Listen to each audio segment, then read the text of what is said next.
Tonight we enter the quiet evidence preserved inside ancient bones, beneath the ruined foundations of the world's earliest cities. In July 2025, researchers publishing in the journal Nature reported the inherited profile of an Egyptian man buried nearly 5,000 years ago. Most of his ancestry belonged to the lands of Egypt and nearby northern Africa. Yet a smaller portion pointed eastward, toward the broad region that included Mesopotamia. Daniel and Twain of the British Museum described the finding as direct evidence supporting connections long suggested by pottery, objects, and shared technologies. It does not solve the question of Sumerian origins. It opens a door instead. So, before you get comfortable, take a moment to like the video and subscribe, but only if you genuinely enjoy what I do here. And as the room grows quiet, you might post your location and local time below. There is something comforting about knowing where other listeners are resting tonight, while your thoughts drift toward a land of rivers, reeds, mud brick, and buried names. You are standing, in imagination, on a low rise above the southern plain of ancient Iraq. The evening air carries the faint scent of warm clay and river water. Below you, dark channels slip through beds of reeds, catching a last, dim brightness from the sky. There are no stone towers here yet, no carved royal victories, no crowded market streets. There is only land, water, birds settling among marsh grasses, and families whose voices have long since passed from human hearing. Later generations will call this country the homeland of Sumer. They will build temples there, inscribe tablets there, and place kings inside a remembered order of time. Yet before the writing, before the city seals, before a ruler could command a scribe to impress signs into wet clay, people already lived upon this shifting earth.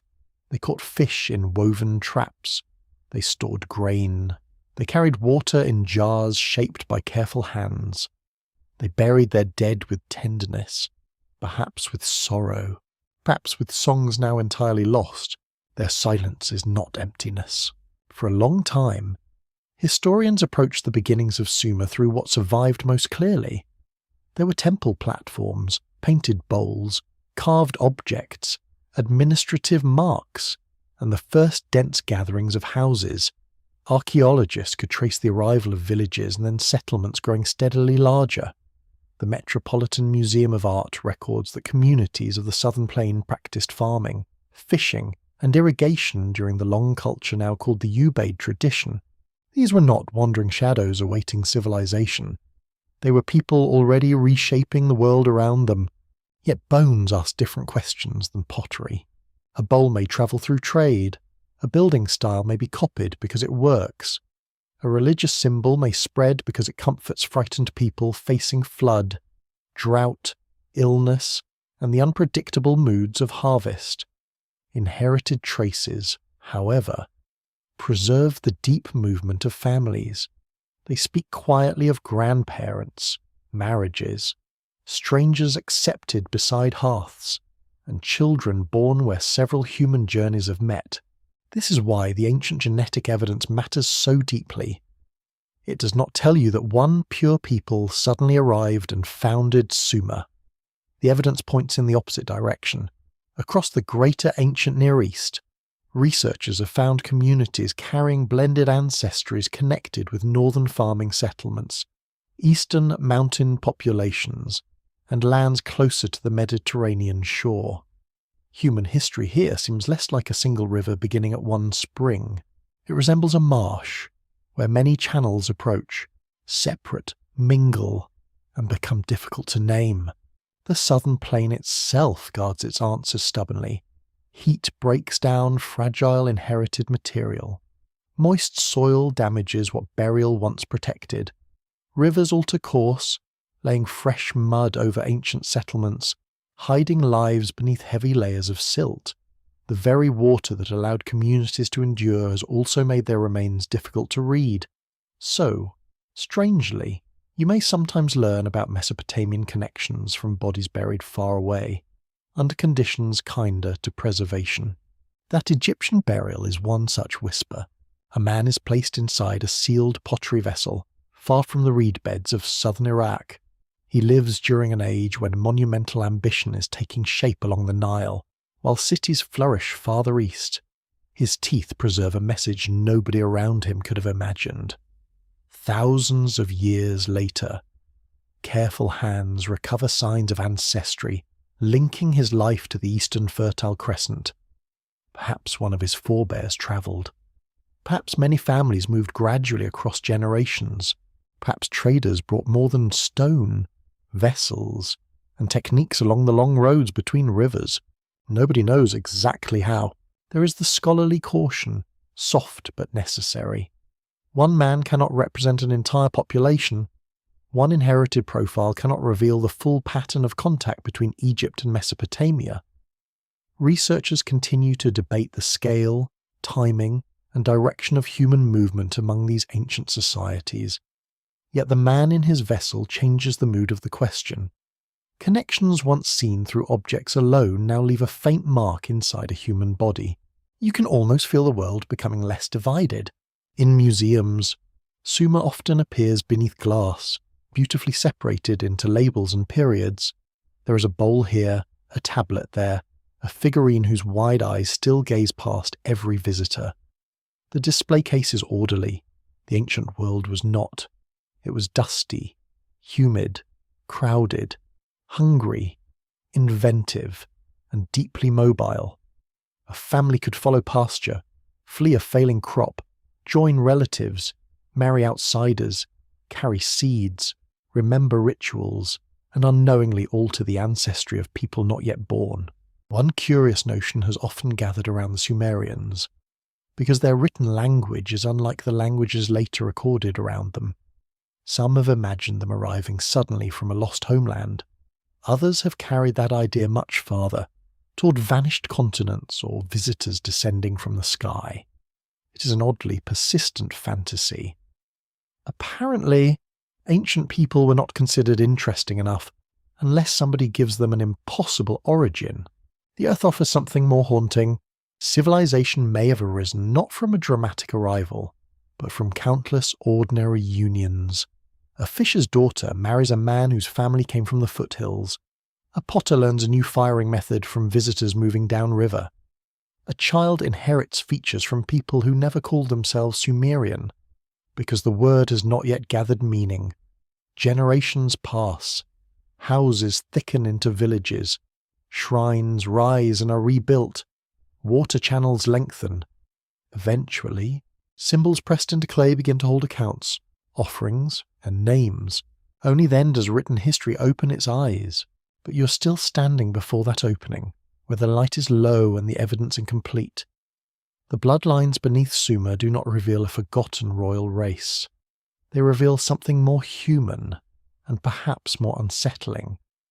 Before the first city proclaimed order, before any king declared himself chosen, the plain was already filled with memory.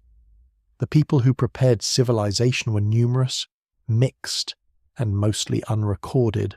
Perhaps they did not know they were standing near a beginning. Perhaps no one ever does. A woman kneels beside a reed basket, brushing mud from its rim. A man watches the river for fish. Somewhere. A child sleeps beneath a roof of reeds, carrying within that small body journeys older than every temple yet to rise. The stars appear above the silent water. The plain breathes in darkness. Beneath your feet, there are burials without inscriptions, villages without chronicles, and ancestors whose names cannot return. Still, they are not gone. Their hidden lines continue through the ancient landscape, waiting beneath the story called Sumer. Your mind drifts downward, away from tablets and temple walls, into the breathing surface of the plain itself. The ground beneath you is not firm in the manner of mountain country. It is soft, patched with damp soil, pale salt, green reeds, and the dark threads of shallow water. The land seems unfinished, as though the rivers are still deciding where the earth should be placed. In southern Mesopotamia, water never behaves politely for very long. Channels split without ceremony. Floodwater spreads across open ground. Pools form where fish gather under floating plants, and where birds arrive in noisy clouds at dawn. The air tastes faintly of mud and mineral dust. Beneath the sun, every step presses into soil created by rivers carrying the worn remains of distant mountains. You do not see a city, you see possibility, thousands of years before written records. Families are learning the habits of this changeable landscape. They do not stand helplessly before it. They watch the rising water, remember where the fish gather, notice which banks remain dry, and discover where seed will take root after the flood withdraws. Knowledge is stored inside gestures, seasons, and stories repeated beside low fires. A grandmother knows which reeds are strongest for matting. A child learns how gently a basket must be lowered into water. The ancient plain does not provide comfort easily. In summer, heat settles over the marsh like a heavy cover. Insects sing above stagnant pools. Bare feet sink into warm silt, and clay walls demand constant repair. A roof of reed bundles must be inspected after rain. Stored grain must be guarded from dampness. Animals, and the relentless curiosity of rodents, human beings, one suspects, discovered household irritation very early indeed.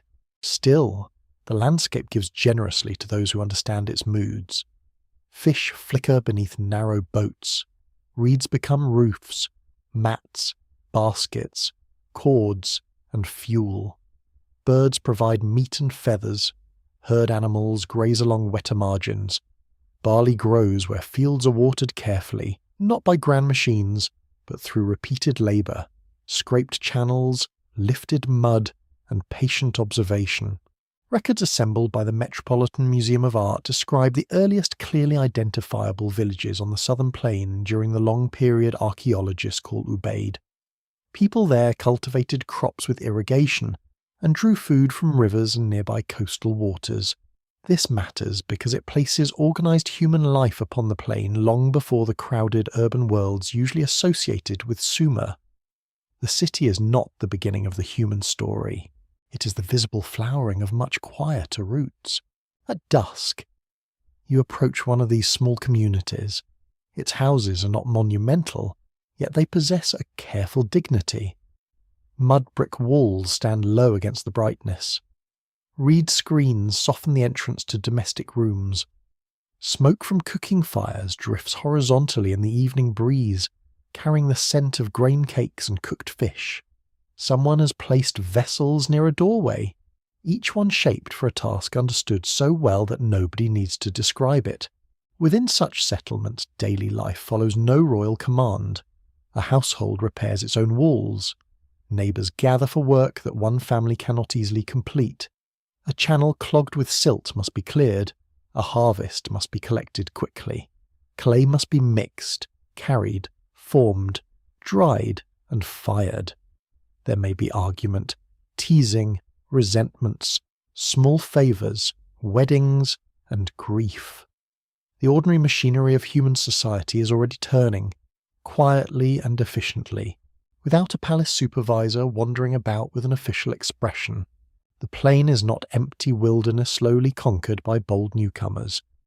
Research published through Cambridge University Press has suggested that parts of southern Iraq could support human occupation many thousands of years before the familiar village horizon appears clearly in excavated remains.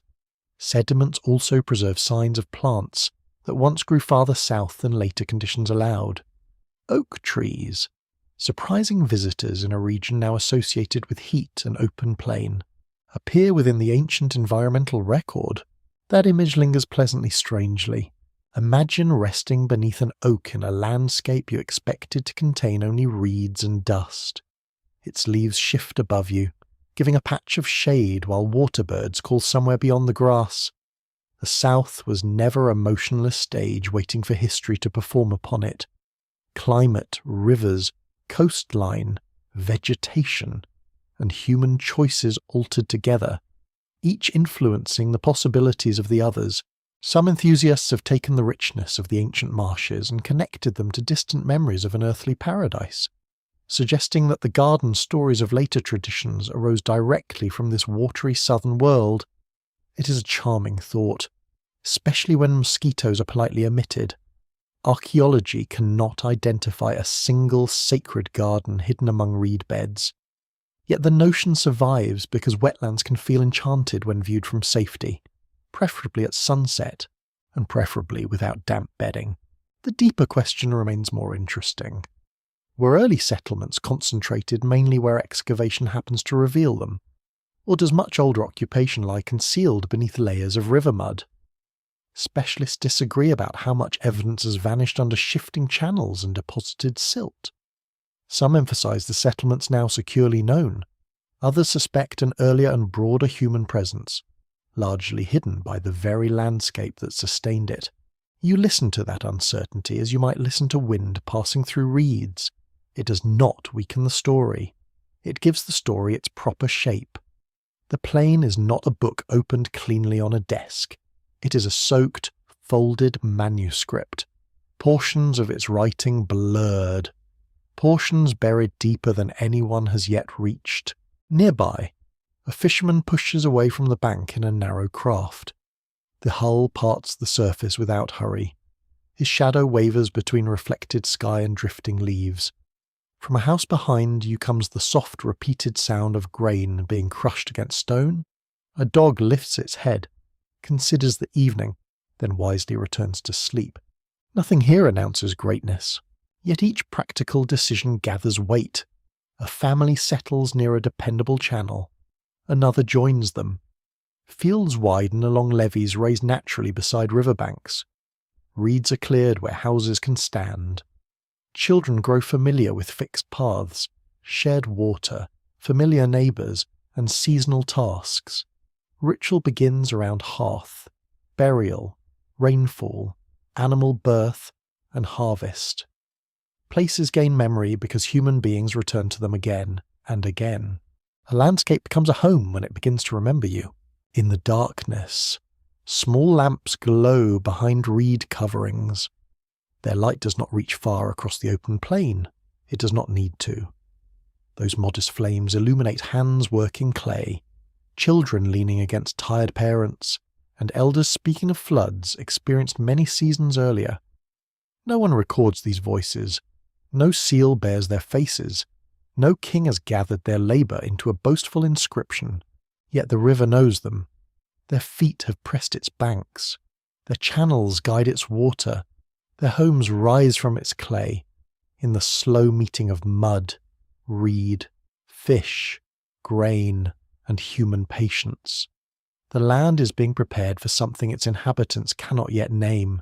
For now there is only the sound of water moving through darkness, and the calm endurance of people learning how to remain. A distant rush of water reaches your ears, stronger now, sharper than the sleepy murmur of a marsh channel. You're moving northward in imagination, toward country where rivers cut through stone, gravel, and open grassland. Here, the Tigris and Euphrates are younger, quicker, less willing to rest. Their banks gather willow, tamarisk, wild grasses, and patches of woodland where animals come cautiously to drink. The air is cooler at dawn. Dew gathers upon stalks growing between scattered stones. Somewhere above the river, a hawk circles against pale morning light. Along the bank, footprints overlap in damp earth. Some belong to gazelle, some belong to wild cattle.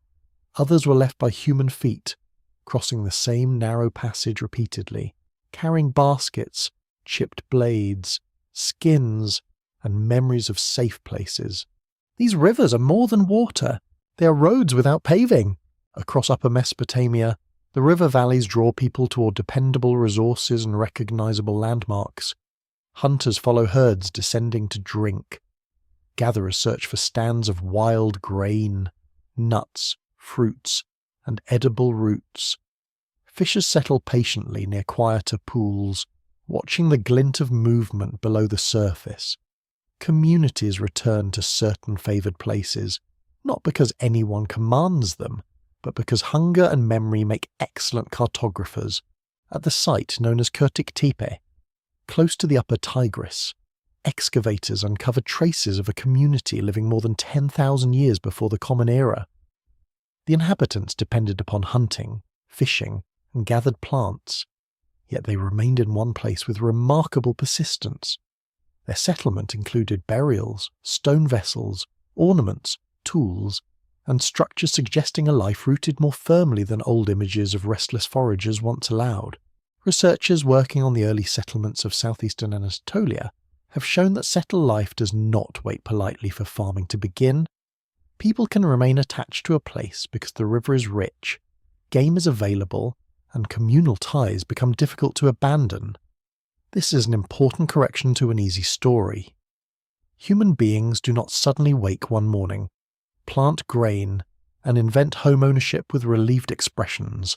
At Kurtik Tepe, you sense people returning each evening to familiar hearths. A fisher lays down his net near a wall. A woman empties gathered seeds onto woven matting, sorting useful grain from husk and grit. A child fingers a smooth stone bead, perhaps admiring its colour, perhaps considering whether it might be placed inside the mouth. Children, reassuringly, require no archaeological explanation. The river carries more than food. It carries encounters. A group moving along the bank sees smoke rising from a settlement. They approach slowly, uncertain whether greeting or caution will be needed. They bring obsidian from a distant volcanic source, or fine stone suitable for cutting, or a style of ornament admired by strangers. In exchange, they receive fish, skins, stories, marriage partners, or directions toward another valley where water remains reliable through the hottest season. Such meetings leave faint traces.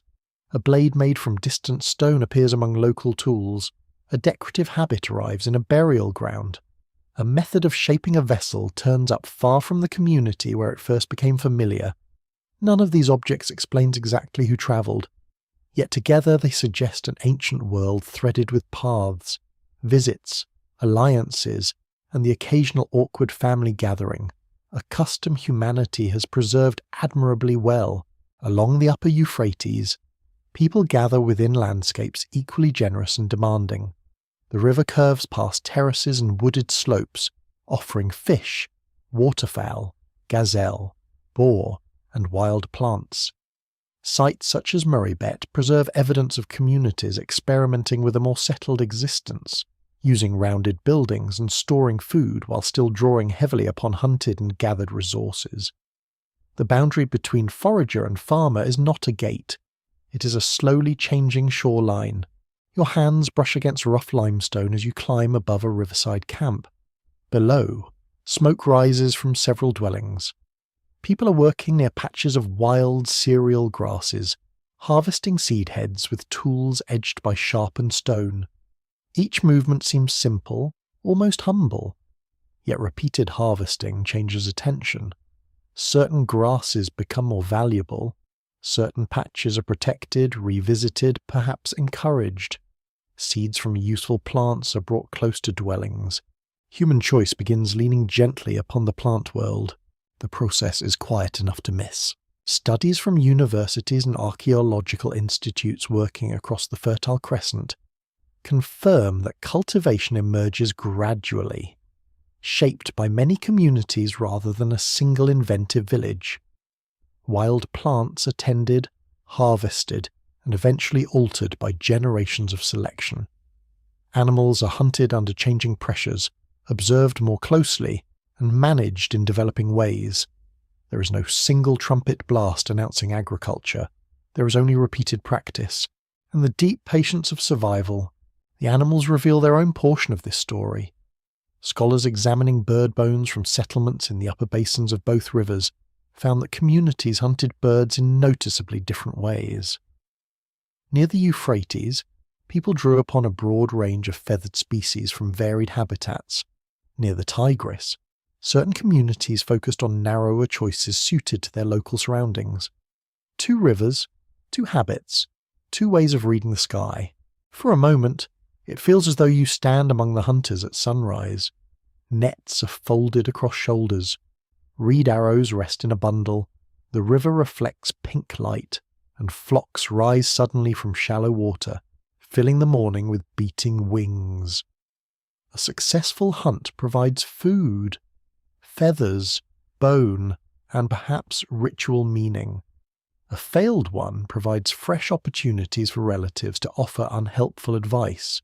One eccentric idea occasionally appears in popular accounts of these northern settlements. The carved stones and gathering places of the region are sometimes presented as evidence for forgotten teachers, mysterious visitors who supposedly delivered knowledge to helpless communities. It is a flattering tale for the mysterious visitors. Naturally, archaeology offers a more impressive view. Local people learned, experimented, organized, travelled, exchanged, and imagined complex symbols through their own intelligence. Even so, important uncertainties remain. Specialists continue discussing whether permanent settlement encouraged new food practices, or whether improving food strategies made permanent settlement possible. Perhaps both processes strengthened one another, generation by generation. The question is not a trivial one. It asks whether people first change their home, or whether a changing home quietly reshapes the people living within it. Along these river corridors, varied worlds touch each other. Mountain foothills open toward plains. Stone sources connect with fishing places. Hunters meet seed gatherers. Communities with different burial customs exchange objects and perhaps daughters and sons. News travels with feet, boats, gestures, and repeated visits. A technique learned beside the Euphrates can pass toward the Tigris. A memory carried from the hills can settle in a village beside water. As evening gathers, you follow a narrow track beside the river. Fires glow among houses set upon slightly higher ground. Somewhere, fish roast over embers, their scent mixing with crushed herbs and wood smoke. Voices rise softly, then fall. The current moves on through darkness, touching camp after camp, carrying branches, fallen leaves, and reflected stars. No one here speaks of founding civilization.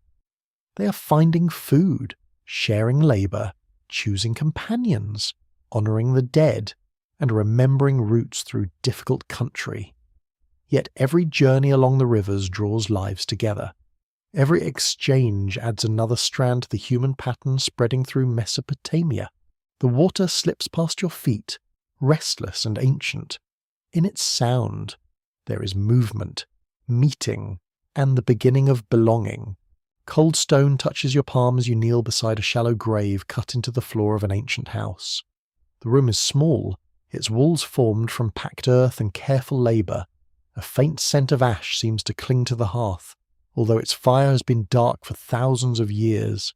Beneath the place where people cooked, rested, and spoke together, another presence has been laid gently into the ground. The dead are not outside the settlement here. They remain close. In the upper reaches of Mesopotamia, burial often enters the intimate spaces of daily life. A body may rest beneath a floor crossed by living feet. A child may be placed near walls where relatives sleep and prepare food. Such choices suggest that death does not remove a person completely from the household. The absent remain inside familiar rooms, quiet companions beneath the packed clay, held within the memory of those who continue breathing above them. At Chayonu, a settlement beside the upper Tigris, researchers studied 13 individuals who lived around 10,000 years ago. Their preserved inherited material offered the earliest group portrait yet recovered from this region. The result was strikingly human. The community did not descend from one isolated ancestry. Its members carried blended origins related to peoples of both western and eastern parts of the Fertile Crescent. You let that settle softly. A settlement that appears modest from above contains lives connected to a much wider world. Its inhabitants cook near familiar hearths and bury loved ones beneath known floors, yet their inherited patterns suggest journeys reaching across valleys, hills, riverbanks, and generations. Some ancestors came through western landscapes. Others were connected to eastern mountain country. Their descendants live together beside the Tigris, sharing rooms, tasks, meals, and grief. There is no grand announcement in the soil. No stone inscription declares that strangers joined the community. or that families of distinct origin learn to live within one settlement. The truth waits inside teeth and bones. Preserved without intention. Inherited traces speak because the people themselves cannot. They reveal that mixture is not a modern condition imposed upon an ancient world once neatly separated. Mixture belongs among the oldest foundations of settled life. You move through the settlement slowly, careful not to disturb the imagined dust. Under one floor, two people rest close together. Under another, a burial holds objects chosen with deliberate attention. Perhaps there is a bead, a blade, a small vessel, or a token whose meaning is impossible to recover. To modern eyes, such gifts seem still and beautiful. To those placing them, they may have carried affection, protection, obligation, remembrance, or fear. Archaeologists examining Chione found that some individuals buried together were biological relatives. Family ties appear to have influenced where certain bodies were laid to rest. The household, therefore, was not simply an arrangement of rooms. It was a living map of belonging, with the dead placed within its structure. Walls protected sleeping bodies above ground. Floors sheltered remembered bodies below. Even so, belonging was not limited to birth. Among the individuals studied, researchers identified a young child whose inherited profile differed from most people in the community. The child appears to have come from elsewhere, or to have had very recent family connections elsewhere. Yet this little one was buried among the settlement's people, within their ritual world, treated as someone worthy of care and memory. The grave does not tell you the child's story. Perhaps the child arrived with parents seeking a new life. Perhaps illness ended a journey shortly after reaching the settlement. Perhaps the child was fostered, adopted, welcomed through marriage ties, or brought by circumstances no one would wish to explain. The small bones offer no comfortable answer. They offer recognition instead. An outsider could become one of the remembered. The child also bore signs of unusual bodily treatment. Researchers observed evidence connected with deliberate shaping of the head and a heated application to part of the skull, practices known from certain ancient communities. Such treatment sounds severe to modern ears, and its meaning remains difficult to judge. It may have expressed healing, identity, protection, or ritual obligation. A very old medical appointment, it seems, could be almost as alarming as a modern one, although with fewer reassuring magazines in the waiting area. At another settlement, Kurtik Tepe, the silence becomes crowded with burials. Excavators uncovered around 2,000 graves placed within inhabited areas, many accompanied by objects, stone vessels, ornaments, beads, carved pieces, and traces of pigment surrounded the dead with remarkable richness. Some skeletons were painted. Some objects appear to have been broken deliberately during burial rites, as though an item needed to be changed before it could accompany a person into stillness. You stand in imagination beside one such grave while evening gathers overhead. A decorated stone vessel lies near folded limbs. Beads catch a muted light, small and smooth, once strung against skin or clothing. Red pigment rests upon bone like the final glow of sunset. The mourners who arrange these things do not regard themselves as prehistoric. They are simply facing the terrible familiar task of saying farewell. Among the more curious objects from Kurtik Tepe are carvings showing scorpions and snakes. Their forms curl across stone and bone with unsettling precision. Some interpreters see them as signs connected with danger, protection, transformation, or the realm of the dead. Others caution that symbols can travel far from any meaning modern observers might assign them. A scorpion carved beside a burial may represent fear, power, season, story, medicine, or simply a visual language whose grammar has disappeared. It is tempting to turn such graves into mystery theatres. Painted bones, strange animals, buried vessels, and broken offerings invite tales of secret priesthoods or forgotten cults guarding hidden knowledge. Popular imagination enjoys a shadowy ritual specialist almost as much as it enjoys a lost continent. Yet the graves are already profound without embroidery.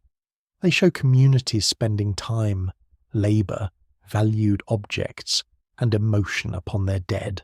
The scholarly question remains open around these burial practices.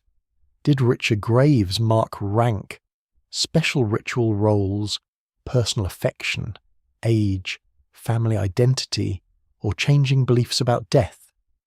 Experts continue to test these possibilities through burial position, object distribution, bodily treatment, diet, and inherited relationships. The answer may not be one system. People can honour their dead for many reasons, even within a single settlement.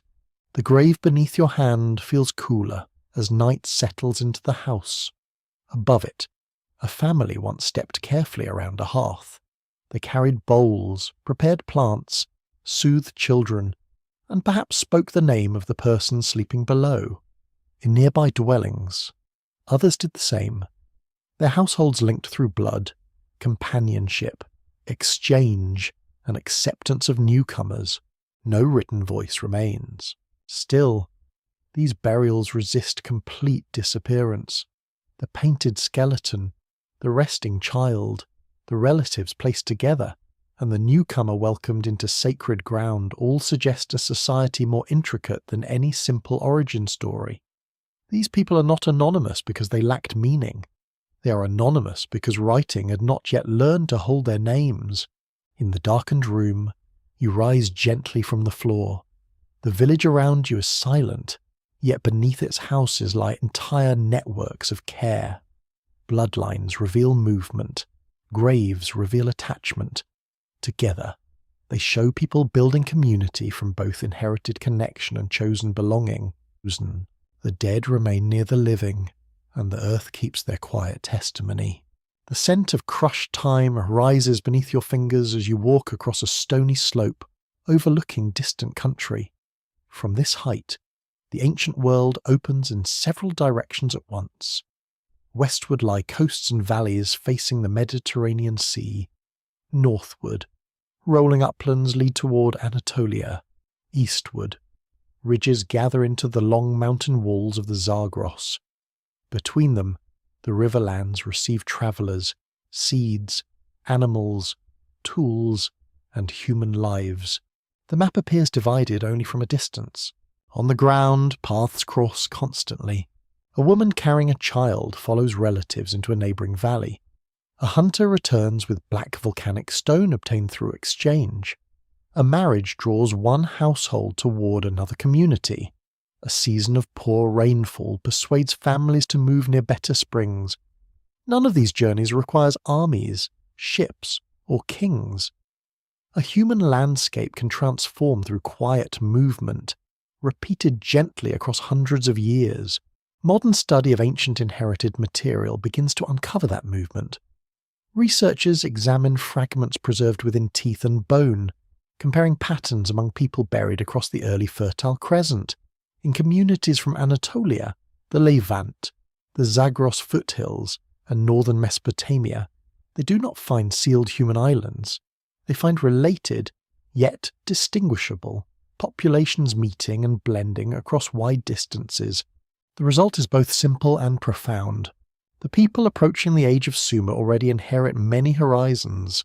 One deep strand belongs to communities of Anatolia, where upland settlements form among grasses, oak woodland, volcanic stone sources, and carefully gathered crops. Another belongs to the Levant, stretching through southern valleys and coast-facing lands where earlier communities had developed enduring local traditions. A further strand reaches toward the Zagros, whose foothills shelter people accustomed to steep country, seasonal herds, and early experiments with cultivated plants and managed animals. These are not nations, they do not carry flags. They are human populations shaped by place, kinship, food, and repeated contact. Their differences appear subtly in inherited patterns, rather like regional accents heard across a crowded room. Their meeting does not erase their histories, it produces new communities, whose children carry combinations that no single valley could have created alone. A study published in Science Advances, led by researchers working with Middle Eastern and European institutions, examined people from the Upper Tigris region dating between roughly 8,500 and 7,500 years before the Common Era. Their inherited profiles revealed ancestry connected with western and eastern portions of the Fertile Crescent. This population stood near a meeting ground, not at the edge of an isolated world. You imagine a footpath crossing an open hillside under mild morning light. Two small groups approach from opposite directions. Their clothing differs slightly. One carries baskets woven in a pattern unfamiliar to the other. Someone notices a polished bead, dark and glossy. Someone offers dried meat or grain. A few smiles are exchanged, guarded at first, then easier. A child stares openly. As children have always done when adults attempt dignified diplomacy, such meetings rarely announce their importance. Yet the inherited record suggests their consequences endure. Over generations, contact carries more than decorative styles and useful objects. It brings family members into new homes. A young man from one river valley joins a household farther east. A woman born near upland pasture raises children beside a watercourse unfamiliar in her childhood. Their descendants inherit not a theory, but the ordinary outcome of living together. The Levantine connection brings its own atmosphere. You feel warmer winds crossing hills scented with dry shrubs. In distant settlements, people gather grain, hunt gazelle, tend domestic spaces, and bury loved ones according to traditions developed through long local memory. Their inherited traces appear among communities far beyond their immediate homeland. The movement may occur gradually, through linked settlements and marriages, rather than through one dramatic departure.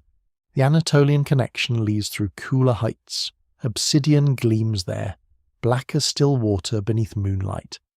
This volcanic glass travels astonishing distances through ancient exchange networks, treasured for its sharp edge and polished beauty.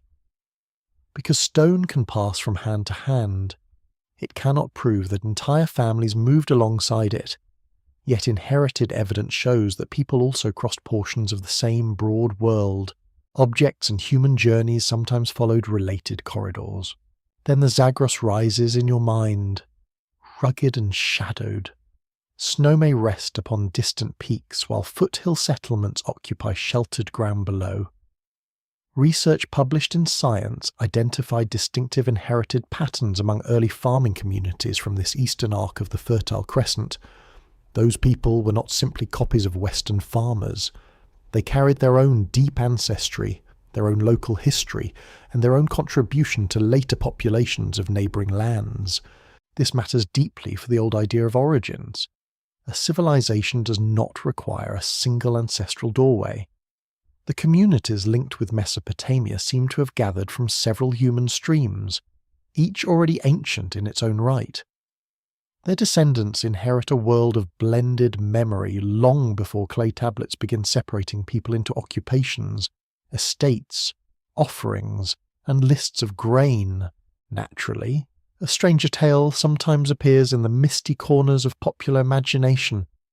Certain writers once proposed that the earliest city builders belonged to a single mysterious race, arriving fully formed from an unknown homeland, perhaps even from a drowned land beyond remembered shores.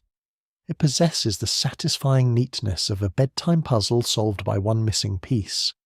Unfortunately for neatness, inherited evidence prefers a tangled basket. The basket is far more beautiful. Inside it rests mountain ancestry, upland ancestry, southern valley ancestry, and countless smaller threads not yet recovered from the ground. Some strands may belong to communities whose remains have never survived sufficiently for study. Others may be concealed beneath settlements unreachable to excavation.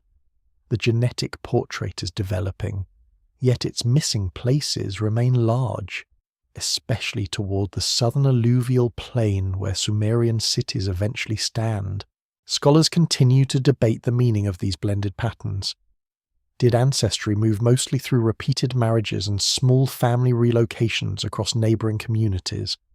Were there periods when larger numbers travelled together, encouraged by changing climate, new farming opportunities, ritual centres, or social alliances. The evidence can identify mixture more readily than it can recreate every journey responsible for it. You pause beside a small fire near a crossroads of paths. Around it, imagined travellers rest their tired feet. One carries a grinding stone wrapped in leather, another has beads strung against the wrist. Someone brings a young goat, tugging impatiently at a cord. Their languages may differ, or their gestures may be merely unfamiliar. Still, bread can be shared, water can be offered. A marriage can eventually make strangers into cousins. The night sky above them carries no borders. Much later, people living in southern cities will write in a language unlike the tongues preserved by neighbouring societies. That difference will encourage centuries of speculation about where they came from. Yet language and ancestry do not move in identical ways. A language can spread through prestige, ritual, trade, household teaching, or the authority of an expanding community. The tongue heard in a temple courtyard cannot, by itself, disclose every ancestry carried by those standing there, so you listen instead for quieter evidence. Sooth buried in dry earth, a fragment of bone protected beneath a floor, a stone blade carried farther than its maker travelled, a child born where two family histories touch. Piece by piece, the ancient world loses its illusion of separation. The people linked to the emergence of Mesopotamian civilization are not waiting in one hidden homeland. They are already moving through valleys, foothills, uplands, and river corridors. They carry food traditions, memories, inherited features, familiar songs, and perhaps a little suspicion about unfamiliar cooking. Under the widening stars, their paths continue crossing. The bloodlines do not point toward one beginning. They point toward a meeting. A dry wind brushes your cheek as the land rises into folded ridges of limestone and brown grass. The rivers are no longer broad companions lying calmly across open country. Here, water gathers in springs, narrow streams, shaded gullies, and winter torrents. The Zagros Mountains stand like a long stone wall along the eastern edge of Mesopotamia, their valleys sheltering people whose ancestry carries a remarkably deep and separate memory. Morning arrives slowly among these heights. Sunlight touches the upper slopes first, leaving villages below in blue shadow. Smoke rises from small fires, carrying the scent of burning brushwood and warm animal hide. You hear the uneven clatter of hooves upon stone. Somewhere nearby, goats climb with absurd confidence across a ledge that would make any sensible human reconsider the entire outing. These mountains teach different lessons from the southern plain. There is less room for fields spreading toward a flat horizon. Seasons demand careful movement and careful storage. Winter cold settles into valleys, while summer drives herds toward higher grazing. Wild almonds, pistachios, grasses, lentils, and other useful plants appear in varied pockets across the slopes. A family surviving here must understand elevation, rainfall, shelter, animals, and the exact location of every dependable spring. At Ganjdare in the western Zagros, people built a compact settlement upon a small mound nearly 10,000 years ago. Archaeologists uncovered mud brick structures, fire installations, tools, plant remains, and enormous numbers of goat bones. The site is famous because those bones preserve signs that people were beginning to manage goats with deliberate attention. They were no longer simply hunting whichever animals appeared within reach. You crouch near an enclosure of woven branches and rough posts, young goats pressed together nervously, their breath visible in the cool morning. Adults move outside under watchful eyes, guided toward feeding places and brought back towards safety. The task is repetitive, noisy, and probably decorated with the familiar stubbornness of goats. Yet within this patient nuisance lies a transformation of human life. A hunted animal belongs to the landscape until the final moment. A managed animal becomes part of planning. It must be protected, guided, fed, watched, selected, and remembered across seasons. People begin making decisions about which young males survive, which females remain close, and how a herd can endure winter scarcity. The animal enters the household economy, and the household begins arranging its days around the animal. Research in the journal Science examine inherited material from early inhabitants of the Zagros, including individuals associated with Ganj Dareh. Their genetic profile differed strongly from early farming communities of western Anatolia and the Levant. These eastern people formed a distinct ancient population, rooted within their own mountain world rather than simply arriving as an offshoot of western villages. The discovery changes the mood of the hills. You're not watching a borrowed way of life spreading neatly from one fortunate birthplace. You're watching local communities developing their own responses to land, food, weather, and animal behaviour. They may exchange ideas with distant neighbours, but they are not empty vessels awaiting instruction. They possess traditions already shaped by countless winters, births, journeys, illnesses, and meals eaten under the shelter of stone slopes. Within a house at Ganj Dareh, grain and wild plant foods are gathered and prepared beside the remains of goats. Clay becomes useful for building and perhaps for small objects shaped between fingers. Fire darkens walls. People sleep close together during cold nights, listening to animals moving outside and to wind pressing against the settlement. A mountain home does not allow complete forgetfulness. Every creak, bleat, and change in temperature may matter. The dead also remain within this world. Human remains recovered from the Zagros speak of communities connected to their place through both life and burial. One individual from the region preserved an ancestry unlike that of early Western farmers, confirming that the Eastern Fertile Crescent held human lineages with a long independent history. These people were not merely a distant footnote beside a grander story. They were among the ancient sources feeding populations farther across Western Asia. For the listener, the word bloodline can suggest something rigid, even royal. In these mountains, it feels quieter and older. It means children inheriting features from parents who knew particular springs and paths. It means women carrying food knowledge through households. It means men learning where herds can graze after late snow. It means families bound not only through descent, but through the repeated necessity of surviving the same difficult slopes together. Among the more unusual discoveries at Ganj Dareh are deposits of animal parts arranged in ways that appear deliberate. Researchers have studied combinations of bird and mammal remains that may have been placed for display or ceremony. A wing, a horn, or a selected portion of an animal could have held meanings beyond hunger. Perhaps people marked successful hunts, guarded households symbolically, honoured animals, or created displays whose purpose has vanished beyond recovery. Naturally, mountains invite unusual stories. Some modern enthusiasts imagine the Zagros as a refuge of hidden survivors from an advanced lost culture, guarding secret agricultural knowledge until lowland people became ready to receive it. It is a comforting idea for anyone who prefers wisdom delivered by mysterious guardians. The evidence offers something more intimate. Ordinary mountain communities learned through careful watching, repeated failure, and stubborn persistence.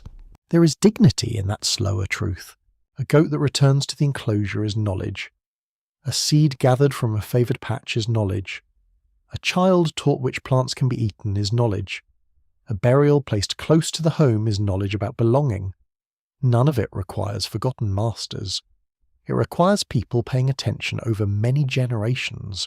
While weather and hunger provide firm encouragement, scholars still discuss precisely how early goat management developed in the Zagros, where animals initially kept close through winter, then released during warmer months. Did households move with herds between higher and lower pastures? Did different villages experiment with separate methods before stable herding traditions emerged? Bones, teeth, and chemical signatures offer clues. Yet the daily decisions of individual families remain just outside the circle of firelight. You follow a path descending between pale rock faces. Below, a cluster of dwellings rests near a stream, their roofs catching afternoon sun. A young herder steps carefully among goats, carrying a stick polished by use. Near one doorway, Women sought gathered plants upon matting, separating what will be eaten soon from what must be stored. The settlement seems small against the immense shoulders of the mountains. Its memory is not small. From these eastern highlands comes an ancestral current that will touch broader worlds beyond the valleys. Its bearers carry more than inherited markers. They carry habits of tending animals, knowledge of difficult ground, familiar ways of preparing food, and beliefs formed under cliffs bright with winter snow. Some of their descendants may travel westward through foothills. Some may join communities closer to river plains. Others remain among slopes where family names disappear. While ancestry continues its quiet passage, night arrives quickly in the valley. The air sharpens. Goats settle behind their barrier with occasional soft complaints, never entirely convinced by human arrangements. Firelight warms the inner wall of a house, where shadows shift over baskets, stone tools, sleeping forms, and stored food. Above the roofs, the Zagros rises into darkness. The mountains do not speak in tablets or royal lists. They speak through bones, hooves, seed husks, hearth ash, and inherited traces hidden inside the dead. Their message is restrained, but unmistakable. Long before cities gather power upon the plains, people of the eastern heights are already shaping life with skill, memory, and patience. Their blood carries the mountains quietly onward. The rough warmth of plaster meets your fingertips as you enter a dwelling crowded against many others. There are no streets beside its walls, no convenient doorway opening onto a tidy lane. You climb by ladder and descend through a roof opening, stepping into a room scented with smoke, dried plants, damp clay, and the faint animal richness of stored skins. You're in central Anatolia, upon a broad plain ringed by distant heights. The settlement around you is called Catalhoyuk, a dense gathering of mud brick houses occupied for more than 1,000 years. Its roofs form a raised world of movement, cooking, conversation, and work. People cross above rooms like travellers across a terrace, while the interiors below hold sleeping places, ovens, storage spaces, painted walls, and buried members of the community. Here, a house is never merely shelter. It gathers identities. Light slips down through the opening above you, falling upon a plastered platform built along one wall. Beneath such platforms, inhabitants sometimes place their dead, folded carefully within the earth beneath spaces still used by the living. Walls might be replastered many times, each fresh surface covering soot, stains, painted shapes, handprints, and the quiet wear of family life. A house could last beyond one generation, accumulating memories like layers of white clay. The settlement is large, yet its life remains close and domestic. There are ovens glowing behind the low partitions. There are baskets holding seeds, tools lying near workspaces, and black flakes of volcanic glass scattered where skilled hands shape cutting edges. Food is prepared in rooms whose walls preserve painted animals and geometric forms. Children grow up climbing ladders with the careless confidence that gives every parent several unnecessary moments of alarm. A major study published in the journal Science examined inherited material from 131 people, buried within 35 houses at Catalhoyuk. Researchers from Middle East Technical University and collaborating institutions discovered that, during the settlement's earlier centuries, people placed beneath the same building were often close biological relatives. The house could serve as a resting place for connected family members, binding living space and descent together. Yet the pattern did not remain fixed. As generations passed, people buried within the same houses were increasingly less likely to be close biological relatives. They still shared similar diets and belonged to the same domestic world, but blood relationship alone no longer explained who rested together. The house had become something larger than a simple family container. It could gather people through social attachment, shared identity, ritual belonging, adoption, partnership, obligation, or forms of kinship that modern labels do not fully capture. You sit near a cold hearth and let that thought settle. A household may begin with parents and children, then widen gradually until its walls shelter a community of memory. A person buried beneath the platform need not have been born into the line preserved there. Perhaps belonging was earned through labour and affection. Perhaps it was granted by custom. Perhaps a familiar room could claim someone as fully as any inherited connection. The most delicate discovery concerns the female lines within these buildings. Across the long occupation of Çatalhöyük, inherited connections among those buried together were more often traced through mothers than through fathers. Young females were also more frequently accompanied by burial gifts than young males. This does not prove that women ruled the settlement, nor does it unfold into a simple picture of power. It does suggest that daughters, mothers, and maternal ties held a lasting importance within the way households remembered themselves. A small grave lies beneath the platform before you. Perhaps a young girl rests there, placed carefully with beads whose colour once shone against cloth or skin. Nobody carved her name. Nobody wrote that she mattered. Instead, people gave her a chosen place inside a living house, and objects that required skill, time, and affection. Thousands of years later, her importance appears not through a royal proclamation, but through the quiet pattern of care repeated around girls like her. This is a different kind of ancestry. It does not march across a map. It settles beside an oven, under a sleeping platform, within the remembered line of women whose children remain attached to a household. The northern current flowing toward Mesopotamian worlds is not simply a movement of bodies across distance. It also carries ideas about home, inheritance, attachment, and the way a community decides who belongs within its deepest memory. Around you, black volcanic glass catches the dim light. Çatalhöyük received large quantities of obsidian from sources in Cappadocia, many days of travel away. Artisans shaped it into blades, points, and rare polished objects. One remarkable piece was formed into a mirror, its surface ground until it could hold a dark reflection. Imagine looking into it by lamplight. Your face appears faintly within stone born from ancient fire, carried across the plain, polished patiently by hands now lost. Naturally, such objects have inspired elaborate speculation. Some visitors encounter the female figurines found in Anatolia, the buried women, and the glittering obsidian, then immediately declare a peaceful kingdom governed by a universal mother goddess. It is an attractive arrangement, particularly because it asks ancient people to settle modern arguments on our behalf. The evidence is subtler. Female connections matter deeply, but the political meaning of that importance remains uncertain. Researchers continue discussing what maternal emphasis truly represents at Çatalhöyük. Did daughters remain more closely tied to particular houses, while sons formed connections elsewhere? Did households trace identity through women without placing political authority solely in female hands? Did burial customs highlight nurturing, continuity, property, rituals, duty, or memories associated with the home itself? Inherited material offers a pattern. It cannot place every conversation back into the room. The walls surrounding you seem almost to breathe beneath their many coats of plaster. Somewhere, an artist mixes pigment and paints a moving animal across a clean surface.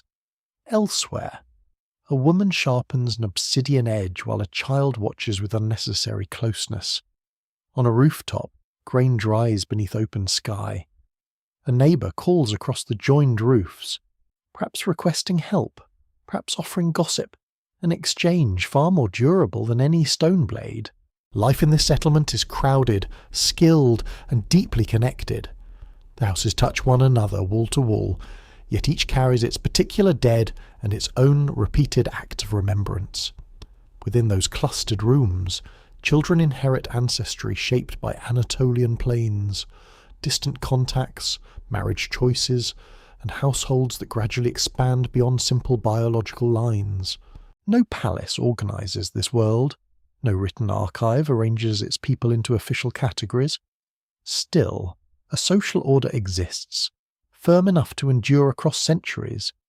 It rests in plastered platforms, burial gifts, mothers remembered through descendants, Volcanic glass pass from hand to hand, and homes renewed until their walls grow thick with the residue of living. Outside, evening turns the plain silver beneath a rising moon. Roofs become quiet pathways above sleeping rooms. Smoke drifts from fading hearths, carrying the scent of wood, grain, and clay into cool air. Beneath one platform lies a girl with beads. Beneath another rests someone welcomed into a household not defined by blood alone. The northern villages send no written message into the distant future. Their meaning remains inside houses, inside graves, and inside the gentle persistence of maternal memory. Warm dampness gathers around your ankles as you step into the low country of southern Mesopotamia. The land lies almost level beneath a pale sky, broken only by reed beds, shallow channels, and mounds rising gently above the horizon. Beneath these mounds sleep houses, hearths, broken bowls, fish bones, grains, and foundations rebuilt across generations. Yet something crucial is difficult to find here. The people themselves remain strangely elusive. Farther north, dry ground and sheltered burials sometimes protect fragments of inherited material within teeth and bones. In the southern plain, the earth is less cooperative. Water rises through soil. Salt enters fragile remains. Summer heat works patiently upon everything organic. Rivers wander, flooding one district, abandoning another, covering human occupation with layer upon layer of damp sediment. The landscape preserves buildings better than blood. You kneel beside the edge of an excavation trench, where the earth changes colour in delicate bands. A pale line may mark plaster. A darker stain may belong to ash from a cooking fire. Pieces of painted pottery emerge slowly beneath the brush, their design still visible after thousands of years underground. Yet where a human burial might answer questions of ancestry, there may be only damaged bone, disturbed soil, or nothing recoverable at all. It is a frustrating kind of silence. Southern Mesopotamia eventually becomes the setting for cities whose names carry enormous weight. Uruk, Lagash, Nippur, and Kish will occupy the historical imagination with temples, kings, offerings, disputes, songs, and accounts of grain. Yet the inherited identities of the people whose ancestors first shaped this lowland world remain among archaeology's most difficult unanswered questions. At Tel el-Weli, near the later city of Larsa, French excavators discovered a settlement older than many famous southern sites. Its buildings and pottery revealed organised domestic life on the plain during the 7th millennium before the Common Era. Large structures stood there, built from mud brick, with internal rooms arranged by people who understood how to make permanence from earth softened by water. You walk through one imagined house as afternoon heat settles heavily outside. Its mud brick walls keep a little coolness within. Reed matting covers part of the floor. A jar stands near a storage area, perhaps containing grain, perhaps dried fish, perhaps something unpleasantly fermented and admired by adults. The household has routines, duties, quarrels, meals, children, and ceremonies. Still, the family living here offers no clear inherited portrait to modern study. Their walls endure more faithfully than their bodies. The Metropolitan Museum of Art describes the southern Ubaid world as a society of early villages, using irrigation while drawing food from both rivers and nearby coastal waters. Painted pottery associated with this tradition eventually appears across an extraordinary breadth of Mesopotamia and neighbouring regions. In museums, these vessels seem serene, balanced, and orderly. In their own time, they travelled through households alive with smoke, mud, spilled food, impatient children, and people hoping the next harvest would be kinder. Ceramics show connection. They do not reveal every traveller. A painted bowl found hundreds of miles away may have been carried by a visitor. It may have been traded through several hands. Local potters may have admired its style and copied it. A family might have moved with its vessels packed among baskets and blankets, without preserved inherited material from many southern burials. The human scale of that movement remains difficult to measure. This uncertainty sits at the centre of the question. Did southern communities largely develop from people already established upon the plain, while exchanging customs with northern neighbours? Did groups from several regions gradually settle among them? Did changing shorelines, dry seasons, and new water management draw families into the lowlands in larger numbers? The pottery speaks clearly of a shared cultural horizon.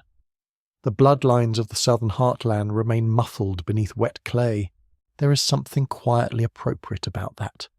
The people who eventually stand closest to the origins of Sumer are also those least willing to step neatly into modern diagrams. They refuse to become one convenient arrow on a map. Their homeland has blurred the evidence, leaving scholars with traces of homes, food, tools, and rituals, but only fragments of the ancestry behind them. The plain even conceals its own shape. The shoreline of the ancient Gulf did not remain fixed in one familiar position. Rivers delivered sediment steadily into low ground, reshaping marshes, lagoons, and habitable zones. Settlements that once stood close to wetlands or channels may now appear surrounded by dry earth.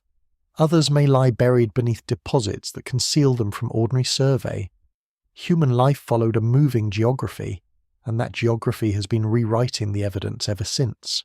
Some people have turned this shifting southern world into a legendary sunken homeland. They imagine drowned cities beneath marsh water, preserving the secret origin of civilization in hidden chambers below the silt. It is a wonderfully atmospheric idea, especially with moonlight, reeds, and a suitable musical score. Archaeology does recognize lost shorelines and concealed settlements. It has not uncovered an underwater kingdom handing civilization to the lowland villages.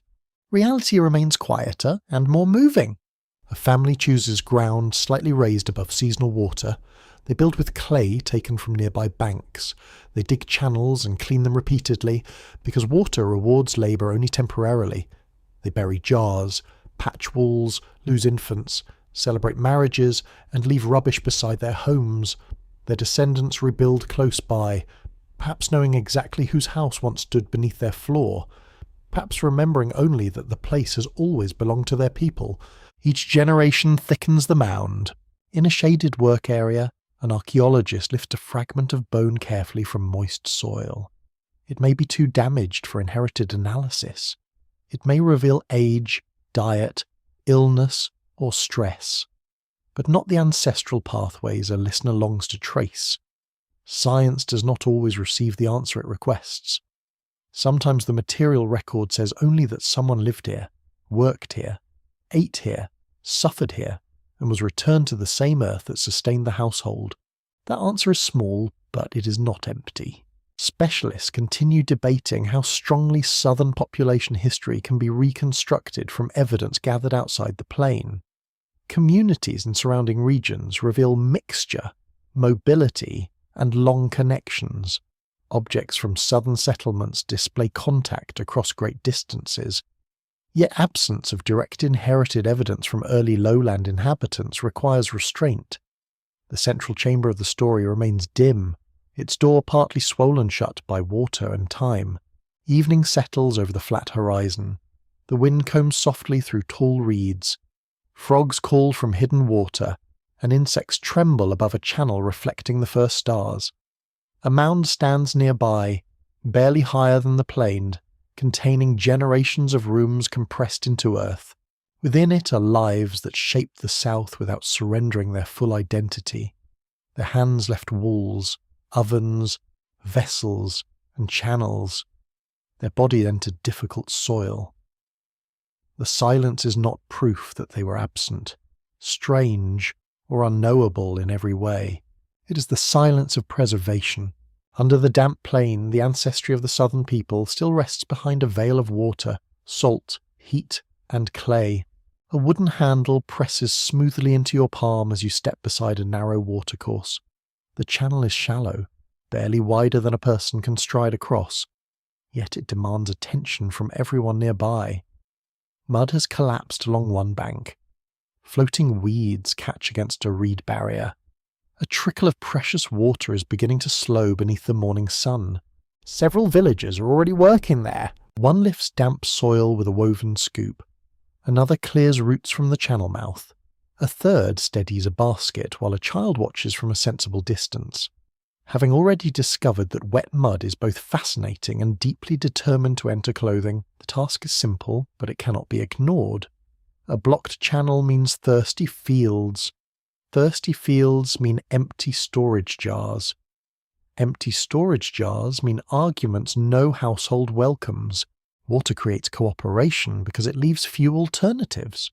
Across the plain, villages grow through shared effort rather than royal command. Houses stand near cultivated plots, grazing edges, and access routes toward river or marsh. Barley must be planted where water can reach it. Sheep and goats require supervision. Fish must be caught, cleaned, dried, or cooked promptly. Reed bundles must be cut and carried. Clay must be shaped into vessels capable of preserving grain through heat, insects, dampness, and family appetites. A household can accomplish much alone.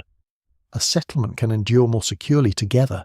At Tel Abada in central Mesopotamia, excavations documented an almost complete village dating to the 5th millennium before the Common Era. Archaeologists working with the Oriental Institute of the University of Chicago recorded residential houses, unusually arranged buildings, pottery workshops, firing installations, storage spaces, water ducts, and small clay objects resembling the earliest administrative tablets. Here, daily labour begins to leave signs of organisation extending beyond one cooking fire. You enter the imagined village at midday, while white sunlight rests upon flat roofs. The lanes between buildings carry footprints, broken pottery fragments, and spilled grain pressed into dust.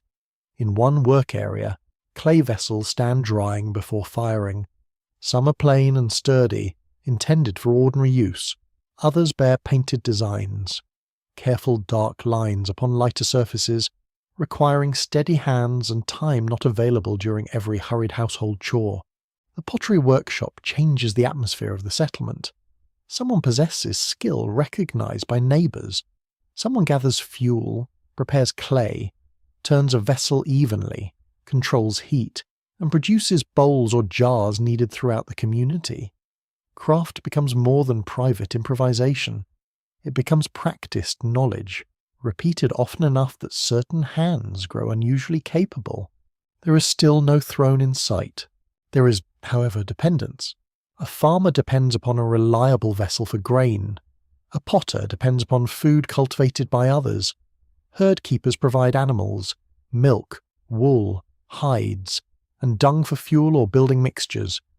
Fishers bring protein from water that fields cannot supply. People clearing ducts depend upon those who remember water levels, seasonal flow, and which plots stand lowest. Skill binds the village together with invisible threads, tugging gently whenever one task fails. Near the centre of Tel Abada, granaries preserve evidence of food held beyond immediate consumption. You stand beside one storage room, its walls smelling of dry mud and old straw. Baskets once arrived here heavy with harvested grain. Hands poured seed into containers while dust rose in golden clouds. Some portion fed families, some portion returned to fields. Some may have served communal meals, offerings, exchange, or support for those spending their days at specialized work. Stored grain is quiet power. It allows a community to face a poor week, a failed catch, an injured laborer, or an unexpected gathering. It also raises difficult questions. Who guards the storage? Who measures what enters and leaves? Who receives a larger share because their household contributed more, suffered more, or carries greater status? A granary contains barley, but it also contains the earliest murmurs of negotiation, trust, resentment, and authority. One clay token rests between your fingers. It is small, almost unimpressive, the sort of object easily mistaken for a pebble by anyone hurrying through an excavation. Yet such objects may have assisted people in counting goods, remembering deliveries, or marking obligations. The proto-tablets found at Tel Abada do not unfold into readable speeches. Their importance lies in a new habit of thought. Something stored or exchanged is important enough to record through signs. Not poetry, not kingship. Accountability. A woman brings a basket of grain toward the storage building. Another person notes its arrival with clay in hand. Perhaps the process feels solemn. Perhaps it feels irritatingly bureaucratic, which would prove that some human traditions reached maturity surprisingly early. Either way, labour is being translated into memory outside the mind. A harvest no longer exists only in sacks and recollections. It begins to leave an administrative shadow. Nearby, infants have been buried within pottery vessels, their small resting places held inside the village landscape. The jars used in life for carrying, storing, and containing are turned toward grief and protection. A community managing water, grain, pottery, and work also faces losses too intimate for any record of goods to explain. Organisation does not make these people cold. It makes their tenderness visible beside their practicality. A stranger detail emerges in the figurines found across settlements of this broad cultural world. Some human forms have long, narrowed faces and unusually shaped heads, features that once encouraged imaginative claims about reptile people hidden within ancient villages. It is the kind of theory that arrives whenever a figurine looks insufficiently cheerful. Archaeologists generally interpret these forms through style, masks, body shaping, ritual imagination, or symbolic convention, not through secret non-human neighbours quietly supervising irrigation. The human explanation is richer. People living together create images that express fears, protection, fertility, ancestry, animals, transformation, and sacred presence.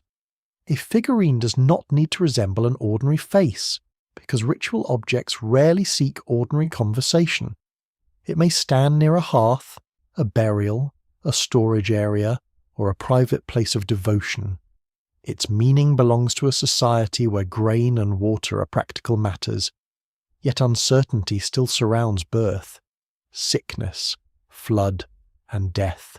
Across fields beyond the houses, the channel workers finish clearing the blockage. Water slips forward again, shining briefly as it spreads toward planted ground. Nobody applauds. There is more work waiting. A wall requires repair. A kiln must be watched. A herd is moving inconveniently toward young crops. Life advances through tasks completed without ceremony. Scholars continue discussing how authority first took shape within such communities. Did respected households coordinate labour because they controlled storage? Did ritual buildings gather food and trust around sacred duties? Did leadership remain temporary, attached to specific tasks such as water management or communal feasting? The village reveals cooperation and growing differences in responsibility, yet it does not hand modern observers a neat constitution written upon a door. You feel the subtle shift without needing a title for it. Houses remain homes, but some spaces carry wider obligations. Potters serve more than their own relatives. Granaries represent more than one meal. Water ducts connect plots whose owners must somehow agree. Clay marks begin carrying information no single memory should be trusted to preserve. The sun lowers over the cultivated plain. Returning workers rinse mud from their legs in a slow channel. Smoke begins rising from roofs, carrying the smell of fish, grain, and baking clay. Inside a storage room, jars stand against a wall in ordered stillness. Within them rests the shared result of countless hands. No king speaks across this village. No herald recites commands in a courtyard. Yet people are learning to coordinate survival, to store surplus, to measure contribution, and to place trust inside buildings, customs, and marks of clay. The village is becoming more than a collection of families. It is becoming a system. Fine dust settles against your sandals as you enter a settlement where almost every doorway seems familiar. The houses stand apart from one another, rectangular and broad, their walls bright beneath the sun. Near an open working space, a woman turns a shallow bowl in her hands. Its surface is pale, almost greenish, crossed by dark painted lines that curve with deliberate restraint. Across distant lands, others know this pattern. The painted vessel belongs to the world archaeologists call a beid, named for a southern Mesopotamian site where its material remains first attracted close attention. Between the 7th and 4th millennia before the Common Era, styles linked with this world spread across an immense region. Similar pottery appears from the southern plain into northern Mesopotamia, toward Iran, along the shores of the Gulf, and within communities separated by many days of travel. The Metropolitan Museum of Art describes this period as an age when much of Mesopotamia shared a recognizable culture. Its signature was painted pottery, but its significance reached much deeper. Settlements developed irrigation, farming, fishing, larger houses, and public buildings that began separating communal activity from ordinary domestic routines. You lift the bowl carefully in imagination. Its decoration is not an inscription. It does not identify its owner, record a payment, or praise a ruler. Still, it carries an unmistakable social message. Someone has made an object in a style understandable far beyond one household. Someone else has valued that style enough to repeat it, exchange it, or carry it into another community. A painted bowl can become a quiet passport. In one village, a potter sits near a prepared mound of clay, turning the vessel slowly while dark pigment gathers upon a brush. The design requires confidence. Lines must meet cleanly. Space must remain balanced. The finished bowl may hold food at a gathering, appear during a household ceremony, travel inside a bundle, or eventually break upon a floor swept clear by someone muttering patiently about careless relatives. The vessel travels farther than complaint.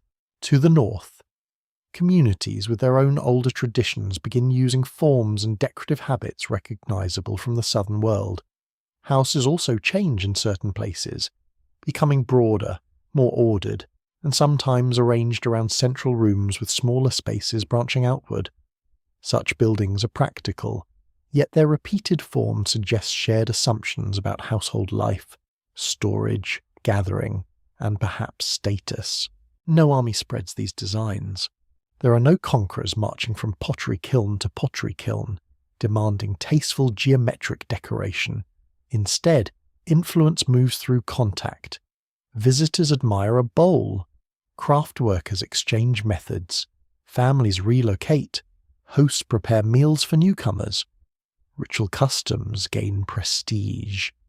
A successful household style becomes desirable elsewhere, especially when it appears connected with prosperity, sacred favour, or impressive hospitality.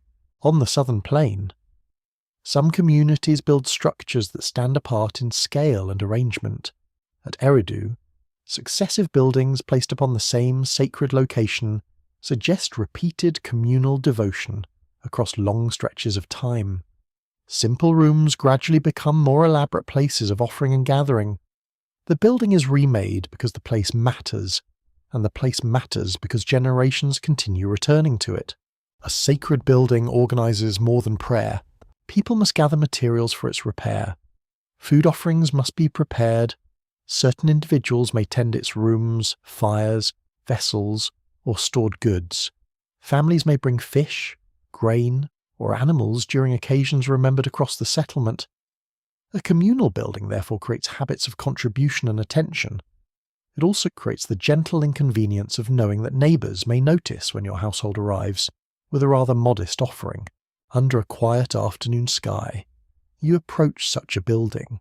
Its walls rise slightly above surrounding houses, not yet magnificent, but clearly deliberate. Inside, a platform receives bowls and small gifts.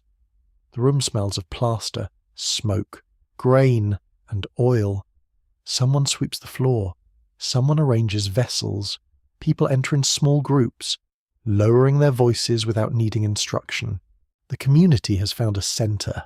Far beyond the inland fields, ubayed objects reach coastal places where salt wind replaces the scent of tilled earth. Along the Gulf shore, painted pottery of southern Mesopotamian style appears among settlements connected with fishing and maritime movement. At a site in Kuwait, archaeologists recovered a small clay model of a boat and pieces of bitumen carrying impressions of reeds. Some bitumen fragments even preserved evidence of marine growth, suggesting boats once entered water and travelled along the coast. Now the painted bowl acquires a horizon. You stand beside a shore where shallow water glitters beneath fierce sunlight. Reeds are bound into a hull and coated with black bitumen, its heavy smell sharp in the warm air. A sailor tests a repaired seam with his thumb. Baskets are loaded aboard, perhaps carrying fish, shell, stone, pottery, or food for the journey. The boat does not look heroic. It looks small, useful, and alarmingly dependent upon careful maintenance. Still, it moves. Across quiet water, coastal settlements exchange goods and familiar styles with people connected to southern Mesopotamia. A vessel placed inside a house far from its clay source may mark trade, visiting craftspeople, intermarriage, or a local imitation of an admired foreign object. The sea does not explain which of these occurred. It only shows that the shared world extended beyond rivers and fields. A peculiar theory once claimed that the widespread Ubod style proved the existence of one disciplined people spreading peacefully across the ancient Near East under a single sacred order. It is an appealing image, rather like imagining every household agreeing immediately upon proper decoration and temple etiquette. Human communities rarely offer such convenience. Similar objects can conceal very different lives, loyalties, languages, and local meanings. The scholarly debate remains gentle but important. Did Ubaid material culture spread mainly because ideas, rituals, and desirable objects were adopted by neighbouring communities? Or did substantial numbers of people move outward from the south, carrying domestic customs, pottery skills, and sacred practices into new homes? The evidence supports connection. It does not yet measure every human journey behind the shared appearance. Regional differences remain visible beneath the resemblance. Northern settlements do not simply surrender their older habits. Coastal communities adapt imported forms to lives shaped by boats and marine food. Eastern sites combine shared pottery with local practices. Even within the southern plain, one household may value painted bowls for ceremony, while another sees them as useful containers that happen to look pleasing beside supper. Culture spreads by being changed. As evening cools the settlement, you pass houses where painted vessels rest near hearths. Beyond them stands the communal building, holding offerings in the dim light. Far away, a reed boat returns toward a Gulf shoreline, leaving a narrow wake across copper water. Somewhere in the north, a potter examines a southern pattern and adjusts it through familiar local hands. The same dark lines appear in many places, yet they do not flatten humanity into one people. They reveal a wide conversation conducted through clay, architecture, food, travel, ritual, and trust. Families need not share one origin to share a style. Communities need not abandon their memories to recognize value in unfamiliar customs. Beneath the fading sky, the painted bowl remains still upon its mat. It is humble, breakable, and silent. Yet within its carefully drawn lines lies a world learning how to resemble itself across distance, while still keeping countless secrets inside every home. A faint taste of salt lingers in the air as you approach a low mound above the southern plain. The ground is sandy here, pale beneath your feet, with scattered potsherds catching sunlight like small shells. Nothing about the place demands wonder at first glance. There is no towering gateway, no marble stairway, no procession of carved kings waiting to greet you. Only a mound, wind, and silence. Yet this place carries one of the oldest memories in Mesopotamia. Its name is Eridu, and beneath its weathered surface archaeologists uncovered a remarkable sequence of buildings, one raised over another as generations returned to the same chosen spot. The earlier settlement took shape upon clean sand during the 6th millennium before the Common Era, when southern communities already lived through fishing cultivation, reed work, and the careful management of water. The sand beneath Eridu feels significant. A settlement established upon fresh ground can become an act of decision, almost a declaration. Families did not simply inherit a crowded mound from unknown predecessors.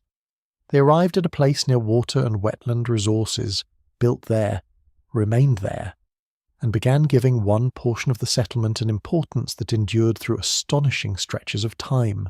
You climb gently toward that sacred centre. At first, the building is modest. Its walls are made from mud brick, small enough that a modern visitor might mistake it for a simple room. Within it stands a niche and perhaps a raised place for offerings. There is no gold ceiling, no towering monument, and no army of attendants.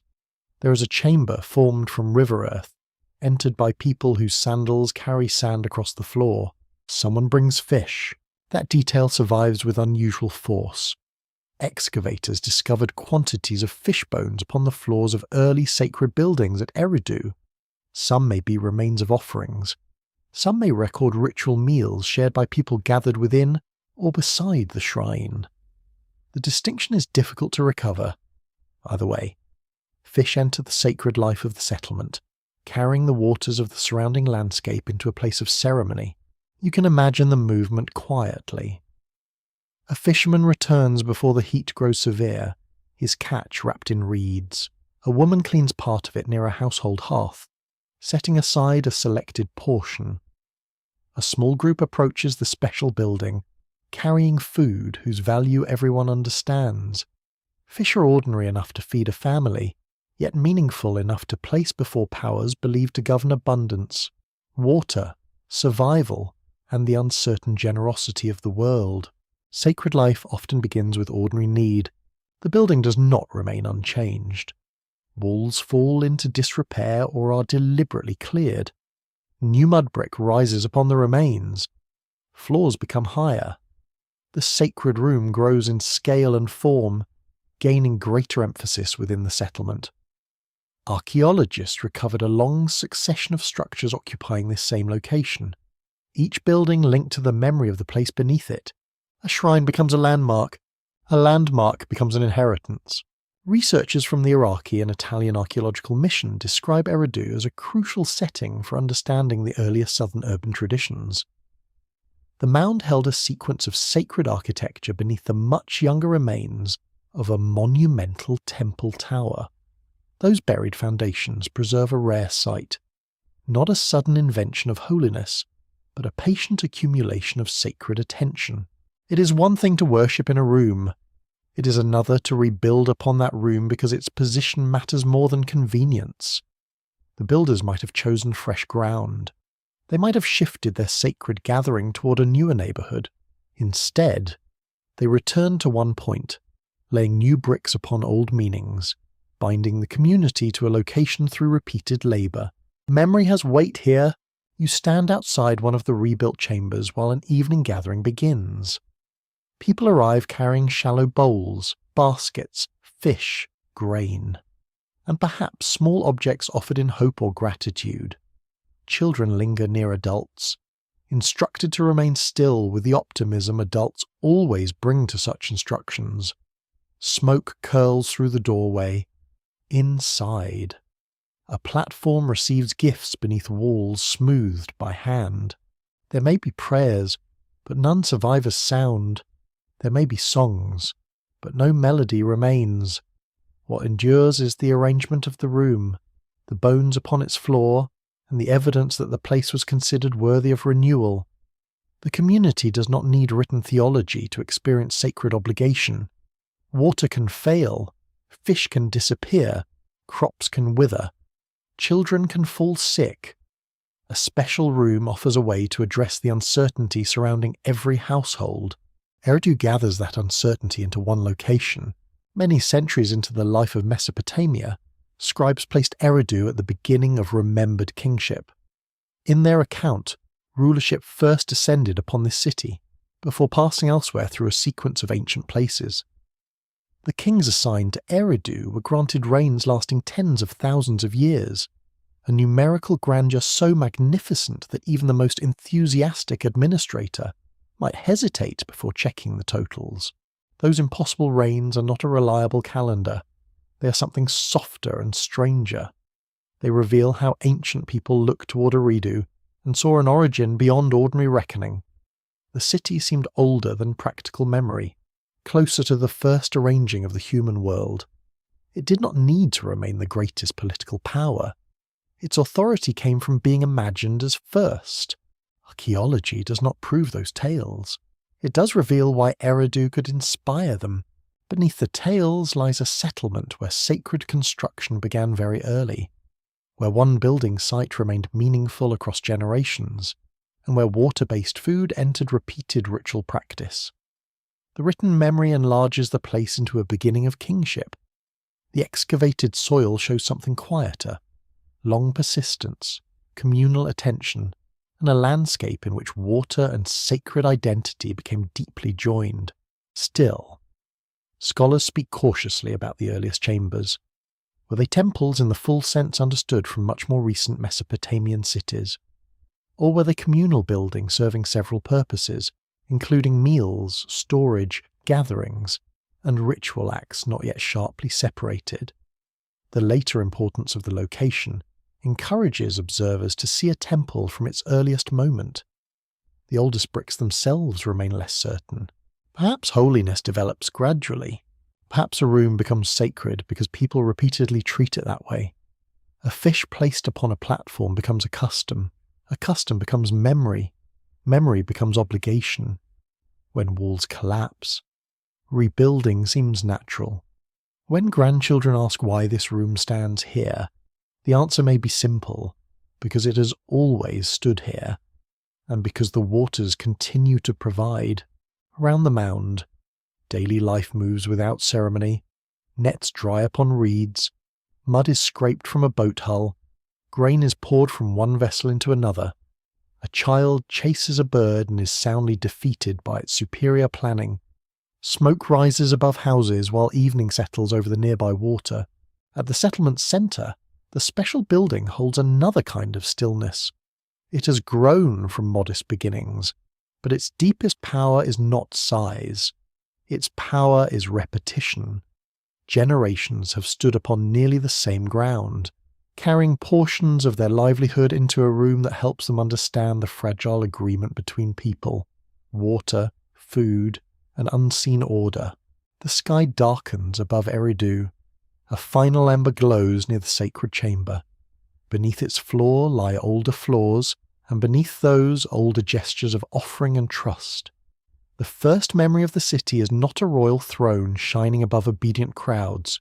It is a small room near water. It is fish bones and dust. It is human beings returning to one place until the place begins to seem eternal. In your ears, the evening changes into a chorus of wing beats, frogs, and reeds rubbing softly together. You stand at the edge of a marsh so broad that land and water lose their confidence. Islands of vegetation float within reflected sky. Narrow paths vanish beneath shallow pools. A heron lifts slowly from the reeds, trailing droplets that shine briefly in the last amber light. Here, solid ground is only one way to live.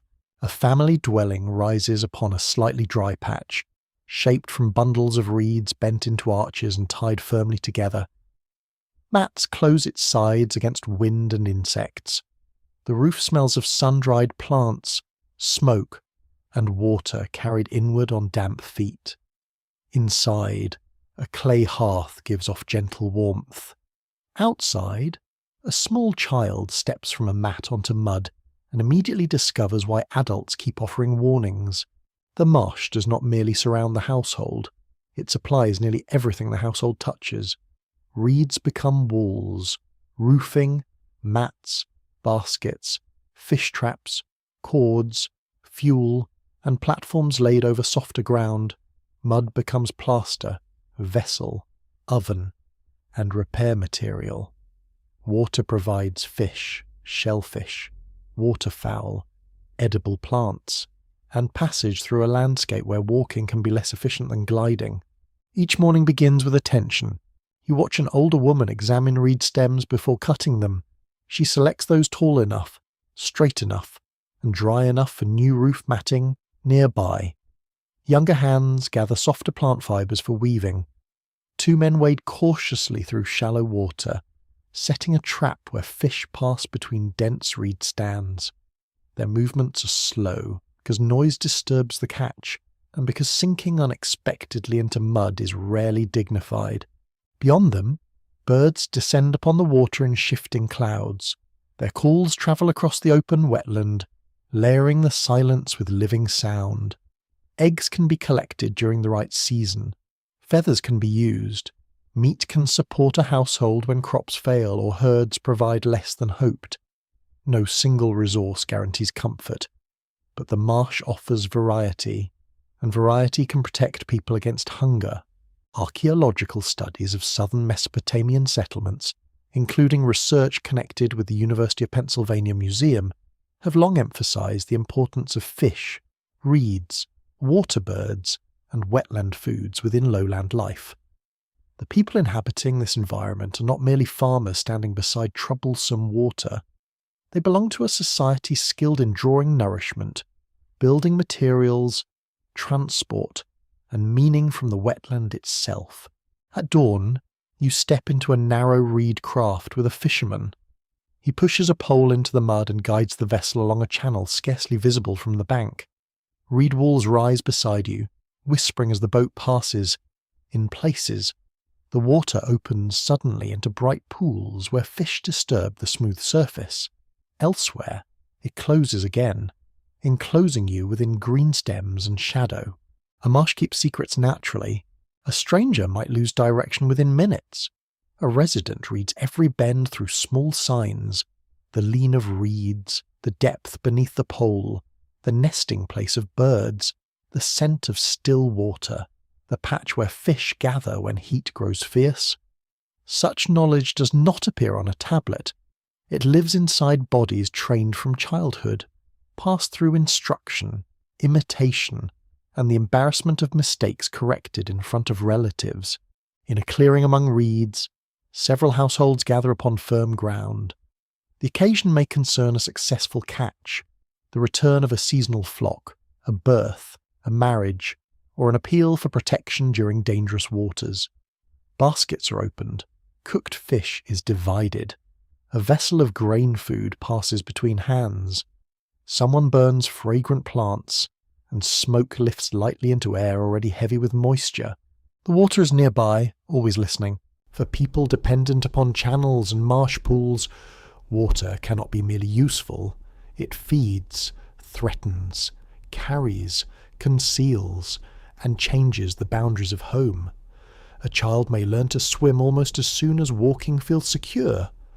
An adult may know that the same calm, water-offering fish in morning light can rise during flood and enter houses without invitation. Gratitude and caution grow together. This is how landscapes become sacred without needing walls. A pool where food remains abundant may receive small offerings. A stand of reeds where birds return each year may become associated with renewal. A place where bodies are mourned, where illness passes, or where a family survives a dangerous flood may gather remembered power. People need not divide practical life from spiritual feeling. The marsh supplies both nourishment and mystery in the same wet handful. Some of the most curious objects associated with southern lowland traditions are small models and images suggesting boats, reed structures, animals, and human figures shaped in forms whose precise meanings escape modern certainty. Popular storytellers occasionally turn the marsh into the hidden entrance of an underground realm, guarded by priests who navigate secret channels beneath moonlight. It is an appealing picture, although real marsh dwellers would probably be too occupied repairing mats and avoiding insects for quite so much theatrical secrecy. Yet the setting does encourage wonder. At night, the water reflects stars with unsettling clarity. A pole entering the surface seems to pierce the sky itself. Voices carry strangely across channels, sounding nearer or farther than they truly are. Flames from distant dwellings hover above darkness, each appearing like a small floating presence. In such a world, it is easy to feel that visible life rests upon something deeper, Hidden below the reeds and quiet water, scholars continue discussing the scale of wetland influence upon southern religious thought. Did marsh life directly shape later sacred stories about watery origins and divine abundance? Or did such ideas grow from broader human experiences of rain, rivers, wells, floodwater, and the mysterious depths below cultivated land? Material remains show the marsh was essential to survival. The journey from daily resource to sacred symbol remains difficult to follow step by step. Still, you sense why water demands reverence. A village built beside fields can measure itself through walls and paths. A settlement among wetlands must accept movement. Channels shift. Reed beds spread. Safe landing places change with seasons. A household may rebuild slightly higher, replace rotted matting, strengthen an island edge, or join neighbours in raising a platform above damp ground. Stability here does not mean refusing change. It means learning how to remain while everything around you moves. That lesson alters society. People who gather reeds together can build larger shelters. People who coordinate fishing places can share catches and avoid quarrels. People who understand channels can guide visitors, carry goods, and connect distant households. Seasonal gatherings bring relatives and strangers into the same spaces, where food is exchanged, promises are made, and marriages join communities separated by water. The marsh teaches connection through necessity. Twilight deepens. Inside a reed house, an oil flame trembles against woven walls. A basket of dried fish hangs safely above the floor. Fresh matting lies rolled near one corner, releasing the clean scent of cut plants outside. Water touches the landing place with repeated, patient sounds. A bird cries once from the darkness, then settles. You remain beside the channel, listening to the lives adapted so completely to water that survival begins to resemble ceremony. Every reed cut for shelter, every fish drawn from a trap, every journey through hidden channels reinforces a world shaped by abundance and uncertainty together. Within this green, watery silence, people are not waiting for the city. They are learning the sacred rhythm of living close enough to water that it enters food, shelter, memory, and the deepest thoughts of human order. A small black blade glimmers beside the fire, sharper than any ordinary river stone nearby. You see it resting upon a woven mat among fish bones, seed husks, and a shallow painted dish. When lifted into the lamplight, its surface becomes dark glass, smooth and almost liquid, reflecting a flame that trembles against the night. This stone was born far away. It is obsidian, formed through volcanic heat in northern highlands beyond the plain. No volcano rises above the southern marshes. No household digging clay beside a riverbank could uncover such glass beneath its feet. Someone carried it, exchanged it, treasured it, or passed it along a chain of strangers until it reached this fire. A single blade opens an enormous distance. The settlement is quiet now, though visitors have arrived before sunset. Their boat rests along a muddy bank, its reed body coated in black bitumen. One traveller has brought shell ornaments from warmer shores. Another carries bundles wrapped securely against a river spray. Their speech may sound slightly unusual to local ears, perhaps only through accent, perhaps through unfamiliar words and gestures, yet they know how to greet a host. They offer goods. They accept water. They sit where mats have been placed. The fire softens difference. Food passes from hand to hand. Roasted fish flakes into a shared bowl. Barley cakes are broken, their edges warm and slightly smoky. A child studies the strangers with absolute concentration, while an adult gently discourages the inspection. Near the hearth, a local craft worker turns the obsidian carefully, admiring its clean edge and the effort required to bring it across such distance. Ancient objects rarely travel alone in meaning. A shell bead carries the memory of a shoreline. A stone blade brings awareness of mountains. A vessel shaped in a distant manner presents a household with new ideas about beauty, serving, ritual, and status. Even bitumen, dark and sticky, speaks of boats sealed for longer journeys and of people prepared to move beyond familiar channels. Researchers from the University of Chicago have studied Ubaid communities within northern Mesopotamia, whose workshops receive volcanic glass from distant sources. Scientific examination allows obsidian pieces to be connected with particular geological regions, revealing journeys extending across hundreds of miles. Related finds from Gulf coastal sites show that these pathways did not stop inland. Materials from northern volcanic landscapes could reach communities close to saltwater and marine shallows. The ancient world is becoming wider by touch. You feel the weight of a shell pendant placed into your palm. Its surface is cool, creamy, and polished by long handling. It may have come from coastal collecting grounds where people knew tides, shoals, fish runs, and the fragile gleam of pearls. Here inland, worn against skin or sewn upon clothing, it carries the brightness of a sea unseen by many villagers. Who wears such a thing? Perhaps a young woman receives it as part of a marriage arrangement, brought by relatives whose home lies beyond the marsh horizon. Perhaps an admired craft worker exchanges vessels for shell. Perhaps a visiting household gives it during a ceremony, creating obligation and friendship together. Perhaps it belongs to someone who simply enjoys owning the finest object at a gathering, a human pleasure older than any palace treasury. Objects create curiosity, people create continuity. A visitor who returns each season is no longer entirely foreign. A boat crew becomes expected when fish are abundant or pottery is ready for exchange. A family from another settlement remains through a planting season, helping repair channels and sharing meals. A marriage joins two houses, and suddenly a distant shoreline becomes the homeland of a child's grandmother. Such movement rarely leaves an inscription. There is no record stating that a woman from the coast arrived wearing shell, learned local recipes, disliked the humidity, and grew fond of a neighbour who laughed too loudly. Archaeology receives the pendant, perhaps a changed cooking vessel, perhaps a burial custom appearing in a new place.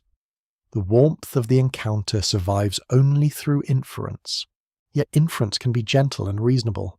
Human beings do not exchange useful materials forever without exchanging stories, favours, suspicions, affection, and family ties. Trade routes are not lines floating above the earth. They are made of tired feet, wet boats, sore shoulders, meals beside unfamiliar fires, and the cautious trust required to sleep among people who were strangers at sunrise. Near the bank, a boat builder kneels beside a reed hull. He warms bitumen over a small fire until it softens, then presses the dark substance into weak seams.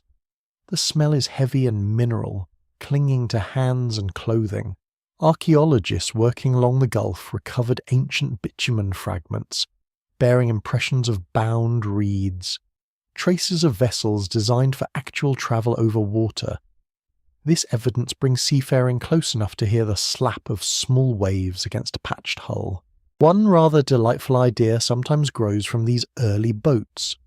Popular imagination turns modest reed vessels into the remains of an ancient ocean fleet, carrying hidden teachers from remote continents to instruct Mesopotamia in civilized life. It is generous of unknown voyagers to take credit for everyone else's work. The boats reveal something more believable and more admirable. Fishing families, coastal travellers, and merchants developing practical skill within waters they understood deeply. A boat need not cross an ocean to change history. It need only connect one human shore with another. On an evening of gathering, visitors may describe waters broad enough to swallow the flat horizon. Local listeners may speak of inland channels, abundant reed beds, and sacred places where fish are offered with care. A young person hears about another settlement and wonders how it feels to live there. A craft worker sees a foreign object and considers whether it can be copied. An elder listens politely, secretly evaluating whether these guests would make useful relatives. These are small calculations. They endure. Scholars continue to question how much movement lies behind the objects crossing this broad ancient landscape. Did most distant materials pass through repeated exchanges, travelling farther than any individual merchant? Did coastal visitors establish temporary seasonal residence among southern communities? Did marriages and household relocations carry unfamiliar customs inland and outward through the Gulf? Stone, shell, pottery, and bitumen prove contact. They cannot identify every face beside the fire. The fire itself is beginning to sink lower. Flames contract into glowing embers, illuminating ankles, bowls, and bundles prepared for the night. The strangers rest within the host settlement, their boat tied carefully beyond the reeds. A local child sleeps with a shell bead enclosed tightly in one hand, having received a treasure far too important to release even in dreams. Around this quiet hearth, horizons meet without proclamation. Northern stone, coastal shell, southern clay, river fish, and human voices occupy one circle of warmth. No one sees a civilization forming through these meetings. No one names the ancestry being gently altered by affection, settlement, and birth. Still, every visitor changes what a place can remember. Every shared fire makes the world less distant. Soft clay yields beneath your thumb, cool and damp, accepting the smallest pressure without complaint. You're seated on a mat inside a northern Mesopotamian storehouse, where baskets stand close against plastered walls. Their contents matter greatly. Grain lies inside some. Dried pulses rest inside others. A few containers may hold beads, tools, or valuable food saved for ceremonial use. Nothing is written upon the walls. Still, memory must be managed. A household may remember 3 baskets of barley easily enough. A larger community faces a harder task. Grain enters storage from several families. Animals are promised, borrowed, exchanged, or sacrificed. Vessels arrive from workshops. Doors are closed upon supplies intended for later seasons. Trust remains essential, but trust often becomes more peaceful when clay can quietly confirm what people agreed. Near your hand lies a row of small objects.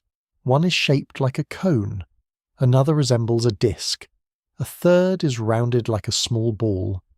They are made from ordinary clay, the same generous earth used for walls, ovens, jars, and floors. Their simplicity almost invites dismissal. Yet these small shapes may carry a new human habit, the desire to place information outside the fragile chambers of the mind. A cone may stand for one measure of grain. A rounded piece may represent an animal, a container, or a product whose identity is understood locally. The precise values remain uncertain across the oldest settlements. What matters is the principle. A physical sign can stand in place of an absent object. Clay can remember something no longer visible. At Tel Sabi Abiad, a settlement in Upper Mesopotamia occupied across many centuries, excavators recovered hundreds of clay ceilings, many stamp impressions, and large numbers of small geometric clay objects. Research connected with Leiden University examined these pieces within their original rooms and work areas. Some were concentrated where goods may have been prepared, stored, or controlled, suggesting that counting and administration had entered village life long before formal writing. You enter one of those rooms beneath a muted afternoon light. A basket has been filled, its mouth drawn closed with cord.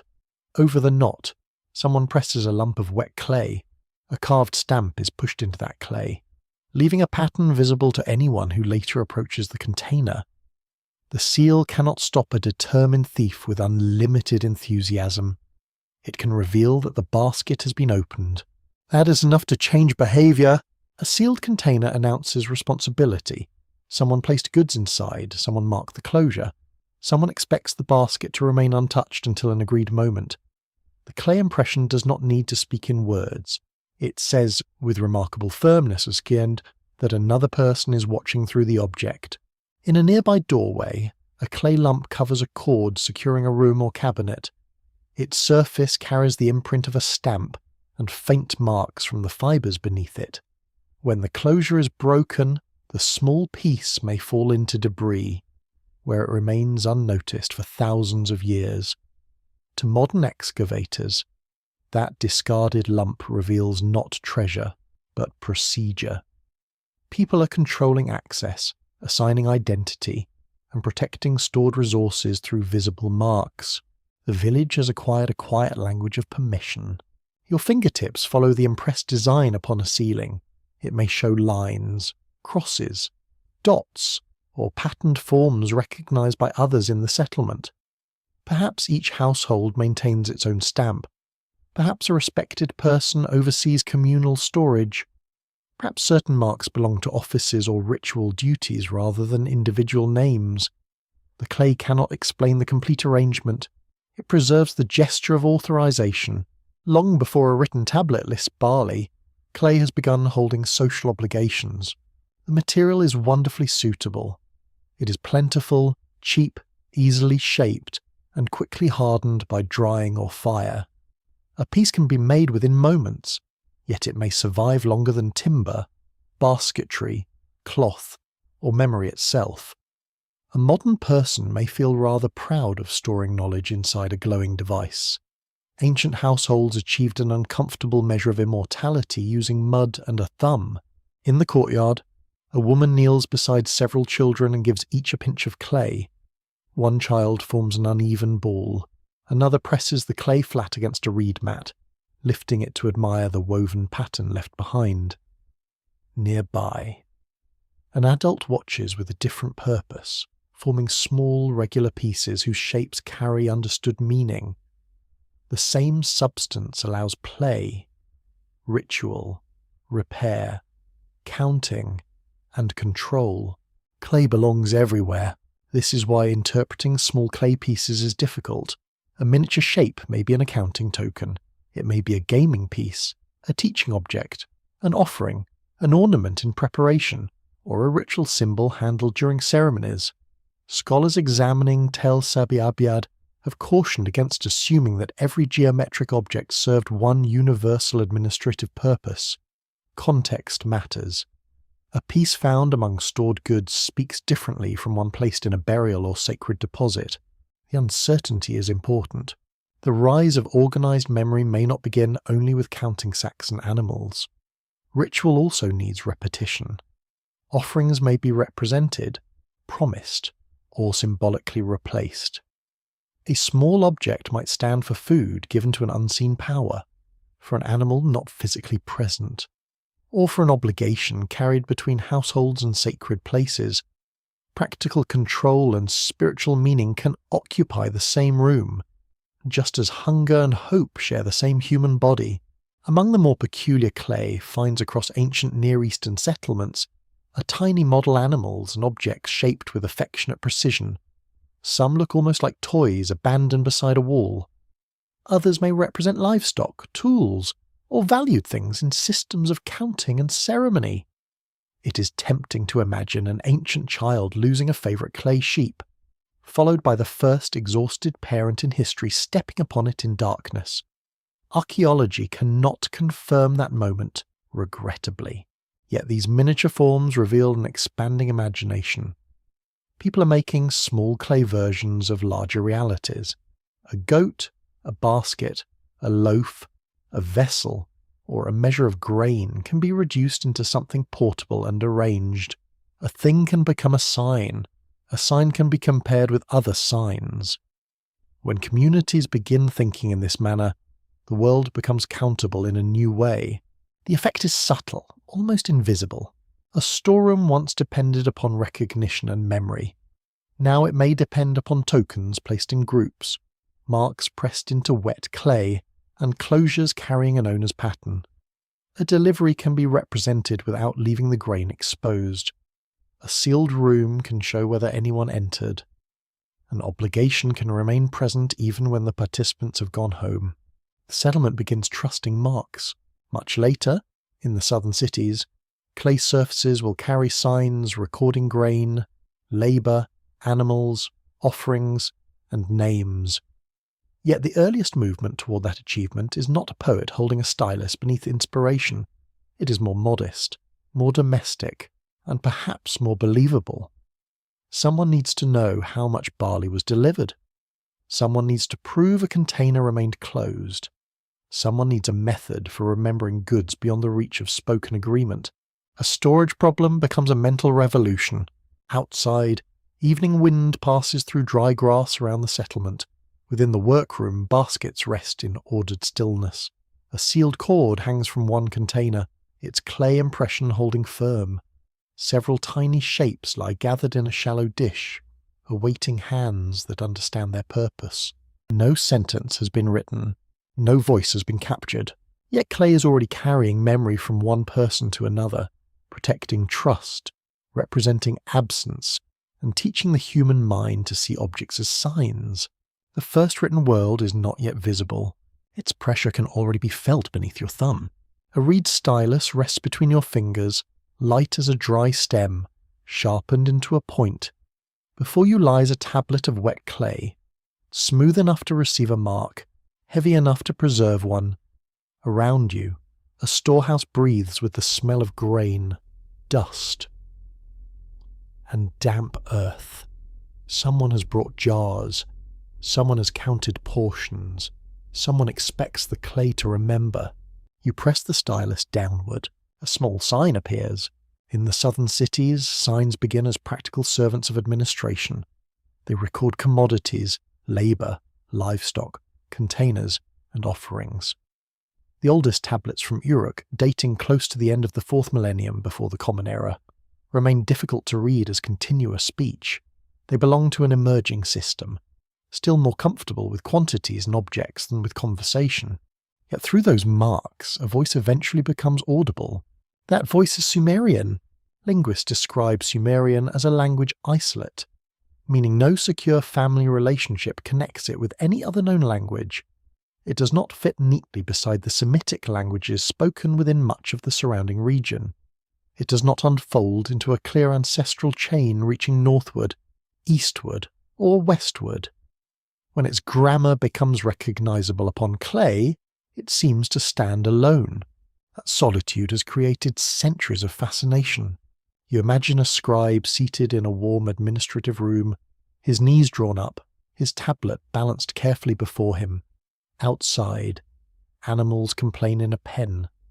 Workers unload baskets beneath the watch of officials. Within, the scribe presses signs for barley, fish, wool, bread, fields, people, and institutions. His work seems ordinary, perhaps tiring, perhaps repetitive. Yet he is capturing a language whose origins will trouble curious minds thousands of years later. What does it mean when a language stands alone?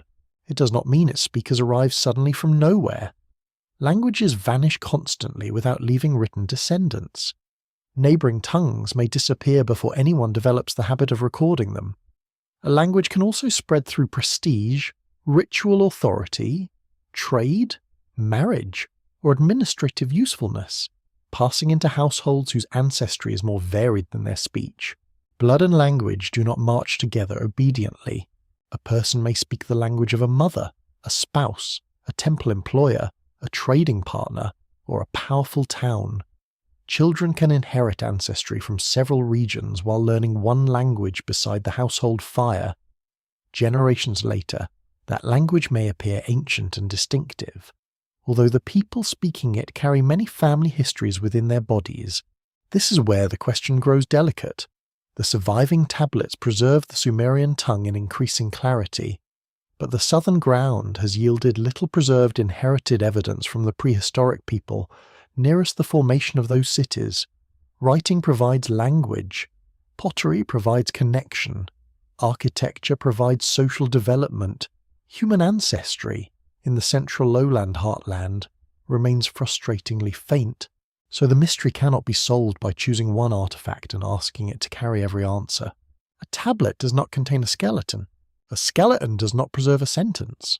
The earliest clear-written Sumerian appears in a world already complicated by large settlements, sacred buildings, craft labour, exchange networks, and administrative habits.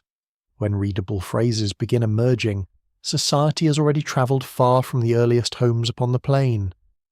The speakers who stand behind those signs are not the first inhabitants of southern Mesopotamia. They are heirs to a deep human landscape that clay records only at its visible surface. Near your tablet, another scribe is copying a list of signs. Such lists become part of learning, as scribes memorize forms and meanings through stubborn repetition. One can picture an apprentice losing patience with a sign, being corrected by a teacher, then pressing the same shape repeatedly until the tablet resembles a field attacked by determined bird feet. Education, it seems, has never lacked the gentle atmosphere of exhaustion, yet scribal training matters profoundly. It allows Sumerian to outlive everyday speech. In time, another language, Akkadian, becomes dominant in ordinary conversation and royal business across much of Mesopotamia. Sumerian does not vanish immediately. It remains in temples, schools, literary compositions, learned rituals, hymns, laments, and sacred traditions. A language once spoken by households becomes a language guarded by memory. There is something haunting about a tongue kept alive because it already sounds ancient. Imagine a student learning words no longer heard in the marketplace. He copies hymns composed generations earlier. He learns formal phrases associated with gods, temples, cities, kings, lamentation, and wisdom. Perhaps he struggles with grammar that feels distant from his own home speech. Perhaps his teacher complains that young people no longer pronounce anything properly. Another tradition, apparently older than writing itself. Through this careful preservation, Sumerian acquires an aura of beginnings. It becomes not merely a language, but a doorway into an older authority. Temple traditions, ancestral cities, and learned knowledge remain attached to its sounds and signs. When later people seek the oldest shape of order, they look toward records written in a tongue already separated from daily life by reverence and distance. This sacred afterlife can mislead the imagination. Some modern enthusiasts have argued that Sumerian must descend from a hidden global language, a lost island civilization, or wandering instructors carrying forbidden knowledge from an unknown world. Others compare selected words with distant languages and declare a vanished homeland discovered at last. A few similarities can always be made to gleam when enough languages are placed under lamplight. Linguists require regular, persuasive patterns, not isolated resemblances chosen for their charm. The stranger truth is quieter. Sumerian may stand alone because the languages closest to its beginnings were never written, or never survived. Its relatives, should they once have existed, may have disappeared within migrations, cultural change, or the long silence preceding tablets. The first written voice does not necessarily belong to the first people. It belongs to the people whose needs, institutions, and materials finally made writing useful enough to endure. Scholars still debate how Sumerian identity formed upon the plain. Did a language already spoken among southern communities become dominant as settlements grew? Did it arrive through migrants whose numbers were modest, but whose social influence became powerful? Did several local populations adopt it during the formation of shared sacred and administrative systems? The present evidence leaves each possibility open to careful discussion, while refusing any comfortable final answer. You hold the tablet closer to the light. Its signs are small depressions in clay, simple marks shaped by a hand that cannot know you are listening. They do not tell you the colour of the scribe's eyes, the ancestry of his grandparents, or the language his neighbours once spoke before scribes trained clay to preserve meaning. They do something more intimate. They prove that, at one moment, a human voice entered matter and remained there, outside the room. The city murmurs with feet, animals, boats, ovens, bargaining, prayers, and water moving through channels. Inside, the tablet begins drying slowly, its marks becoming harder to erase. A language without known relatives has stepped out of ordinary breath and into endurance. You can hear it, but you cannot trace it home. That is the quiet puzzle at the heart of Sumer. The first clearly heard people of the southern cities speak from clay, while the deeper human chorus beneath their words remains hidden in the earth. Wax smoke curls softly through a room where clay tablets rest upon wooden shelves. The air is cooler than the courtyard outside, carrying the dry fragrance of dust, reeds, and old plaster. A scribe sits with lowered eyes, not recording sacks of barley or wool deliveries, but copying a story already considered ancient in his own lifetime. The marks enter the clay with practiced pressure. They speak of a world newly arranged. In this literary world, human beings do not begin inside busy streets or beside crowded storehouses. They appear within a sacred landscape still being ordered by divine intention. Cities receive their places, temples gain their purposes. Kingship descends as a gift from powers above human reach. The first settlements are not presented as accidents of muddy geography and practical labour. They are placed like lamps across darkness. The Oxford project devoted to Sumerian literature preserves a translation of the composition often called the Sumerian flood story. Within its surviving lines, kingship is said to descend from heaven, while cities receive names and sacred responsibilities. Eridu is named first, followed by other ancient cities, each presented as part of an original design whose full shape lies partly lost through broken clay. You can feel the attraction of such a story. People living among old ruins must surely have wondered who first set brick upon brick. They passed ancient mounds whose oldest layers were unreachable, even to them. They entered sacred precincts restored so many times that no living memory could explain their first foundation. In such places, ordinary beginnings can seem inadequate. A city that has endured beyond all remembered grandparents begins to feel less built than appointed. Memory stretches toward myth. The scribe turns to another tablet. Here appear rulers from an age of overwhelming distance. Their reigns do not last a sensible 20 years, or even an impressively durable 60. They endure for thousands upon thousands of years. One king rules for 28,800 years. Another remains upon the throne for 36,000 years. It is excellent employment security, though perhaps exhausting for everyone expected to attend royal ceremonies. Such numbers are not ordinary biography. They create distance. They announce that this earliest world does not belong to familiar time. The kings stand beyond practical calculation on the far side of a boundary separating present human experience from an age imagined as fuller, stranger, and closer to divine order. The enormous reigns make the first cities feel almost cosmic, existing when time itself moved differently beneath the sky. Then the story darkens. A flood sweeps across the ordered world. Cities are broken. Human continuity survives only through a protected figure, a vessel, and the preservation of living creatures. In the Sumerian tradition, that survivor is Ziusudra, a ruler connected with Shuruppak.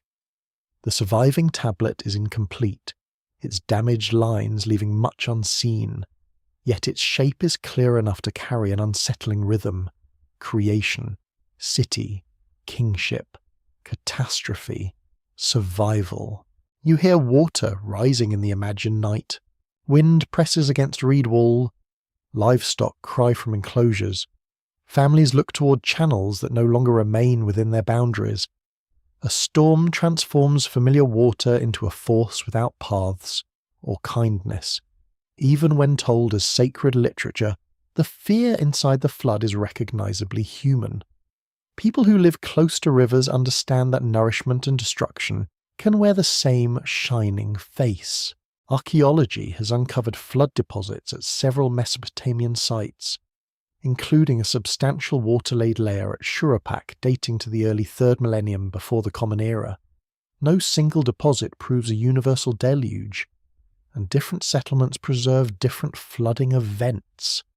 Still, memories of severe local disaster could have entered communal storytelling, widening through recitation until floodwater covered not one neighborhood, but an entire human world.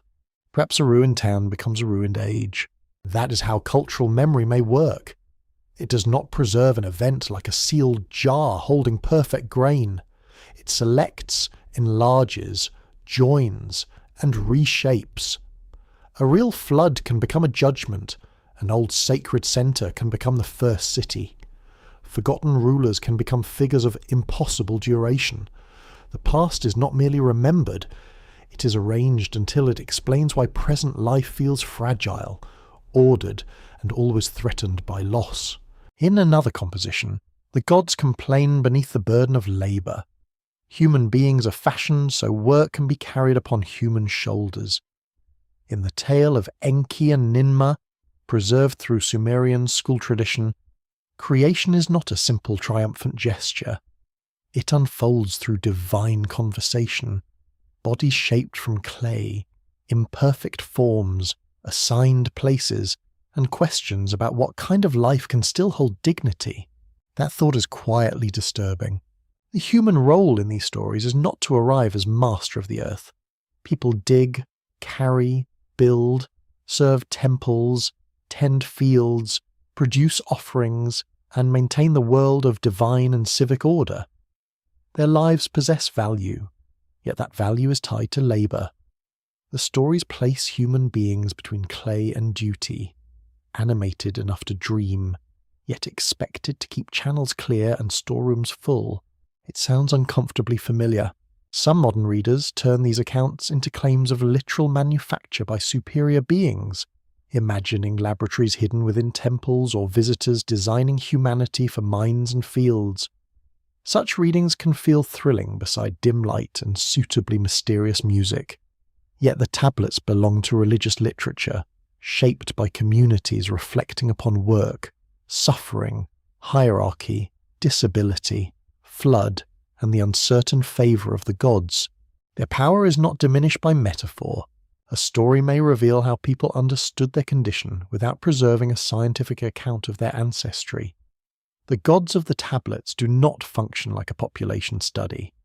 Kings who rule for tens of thousands of years cannot be placed inside a measured family tree. Flood survivors and first cities belong to remembered order, sacred teaching, and literary imagination, not to a direct record of inherited descent. Still, these tales matter deeply. They show that later inhabitants of Mesopotamia sensed a vast human depth beneath their own cities. They imagined earlier worlds separated by disaster. They believed civic life had been bestowed, lost, and restored. They placed the beginning of order in settlements already ancient to them, in their minds. History was not a straight road beginning with their own achievements. It was a layered plain, haunted by foundations below foundations. Scholars continue to debate how historical experience entered these literary traditions. Did particular floods shape the stories most strongly? Or did recurring disasters merge within collective memory? Did ancient city rivalries influence which settlements received pride of place in origin accounts? Did temple schools preserve traditions inherited from communities far older than the tablets available today? The clay allows careful questions, but it declines to answer them all. Outside the scribal room, evening has settled upon the city. A canal reflects lamps from nearby houses. Somewhere, bread is being removed from an oven. Somewhere, an exhausted worker washes mud from both hands. Within the quiet room, a tablet dries beneath the careful gaze of its copyist. Its story holds gods, cities, kings, floodwater, labour, and survival. It does not tell you whose blood first filled the southern plain. It tells you that the people who lived there believed their own world rested upon ages almost lost from memory. They looked downward through time and saw not emptiness, but older order, older ruin, and a beginning hidden beyond the reach of ordinary names.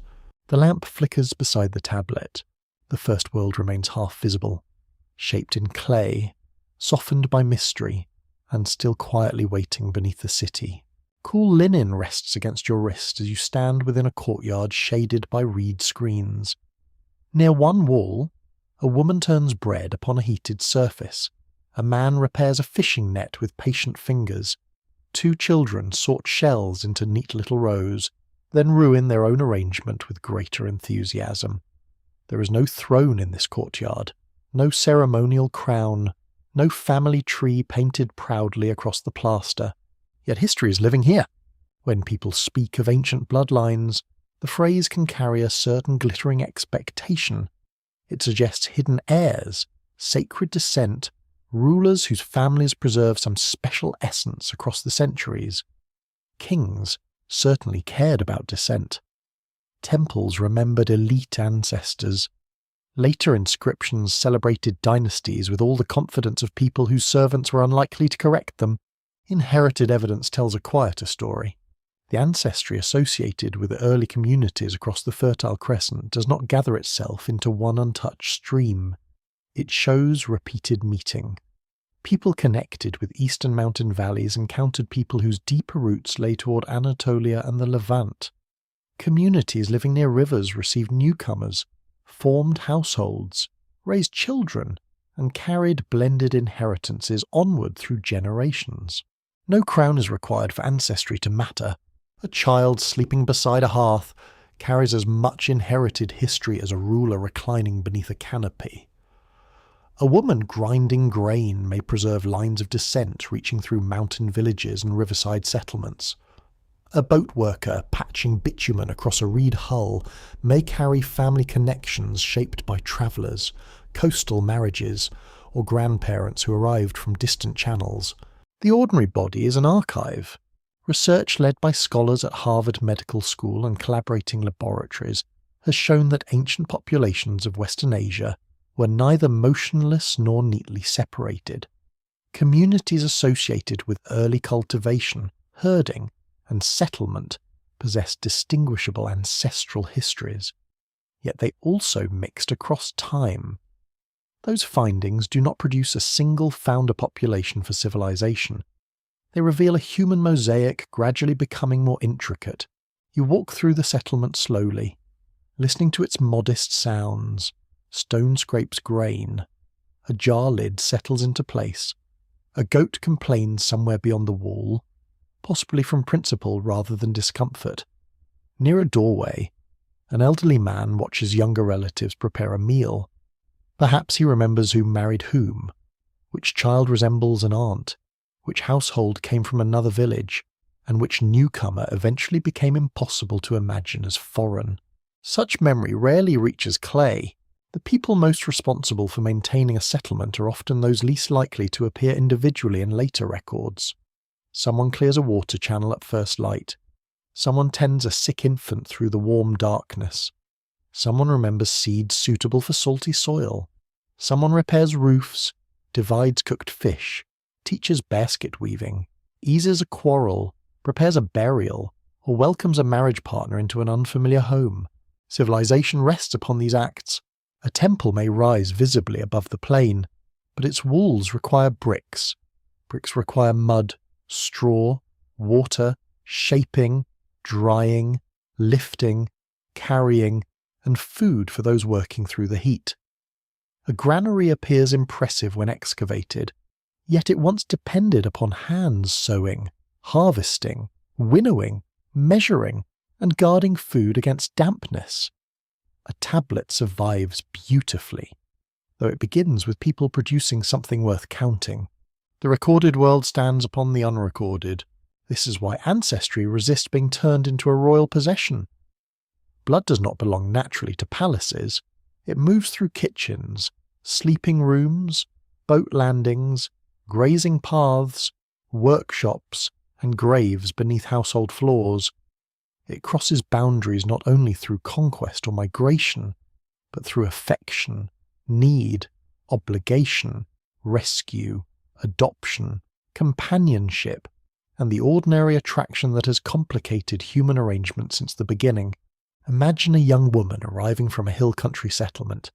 The plain feels strangely flat to her, the summer heavier, the reed houses unfamiliar. She learns where water remains sweetest, how fish are prepared, and which neighbour lends tools reluctantly but reliably. Her children grow up without feeling divided between two places. They simply belong where their voices are heard each morning. Their ancestry has moved without an army. Imagine a man from a wetland household joining relatives inland, bringing knowledge of traps, boats, and reeds. His hosts possess fields and storage rooms, yet his skills become valuable during flood or shortage. In time, his grandchildren know both grain plots and marsh channels. A way of living once attached to one environment now travels inside a family. Their identity expands without ceremony. The attraction of a pure ancient people remains powerful because purity appears easy to understand. One people arrives, one language rises, one civilization begins. The pieces click together pleasantly, like a box closed firmly against uncertainty. But ancient life is seldom considerate enough to arrange itself for later storytelling. The bloodlines are tangled because the lives were real. One curious belief found in several modern retellings claims that rulers of ancient Mesopotamia guarded a distinct and superior inherited line, separate from ordinary people, and perhaps connected with divine visitors. Kings did describe themselves through divine favour, and some attached their authority to sacred ancestry. Royal language, however, is designed to make rule appear inevitable. It is not a laboratory report, nor is it especially modest. The humble household offers firmer ground. Across ancient Western Asia, burial studies and inherited analysis increasingly reveal communities formed through kinship and inclusion together. Some people buried near one another were close relatives, others were not. Household belonging could extend beyond biological connection. Children, spouses, newcomers, and people bound through social duty might share resting places, meals, labour, and remembrance. Who then counts as your people? The question is older than cities. It is answered differently inside every household.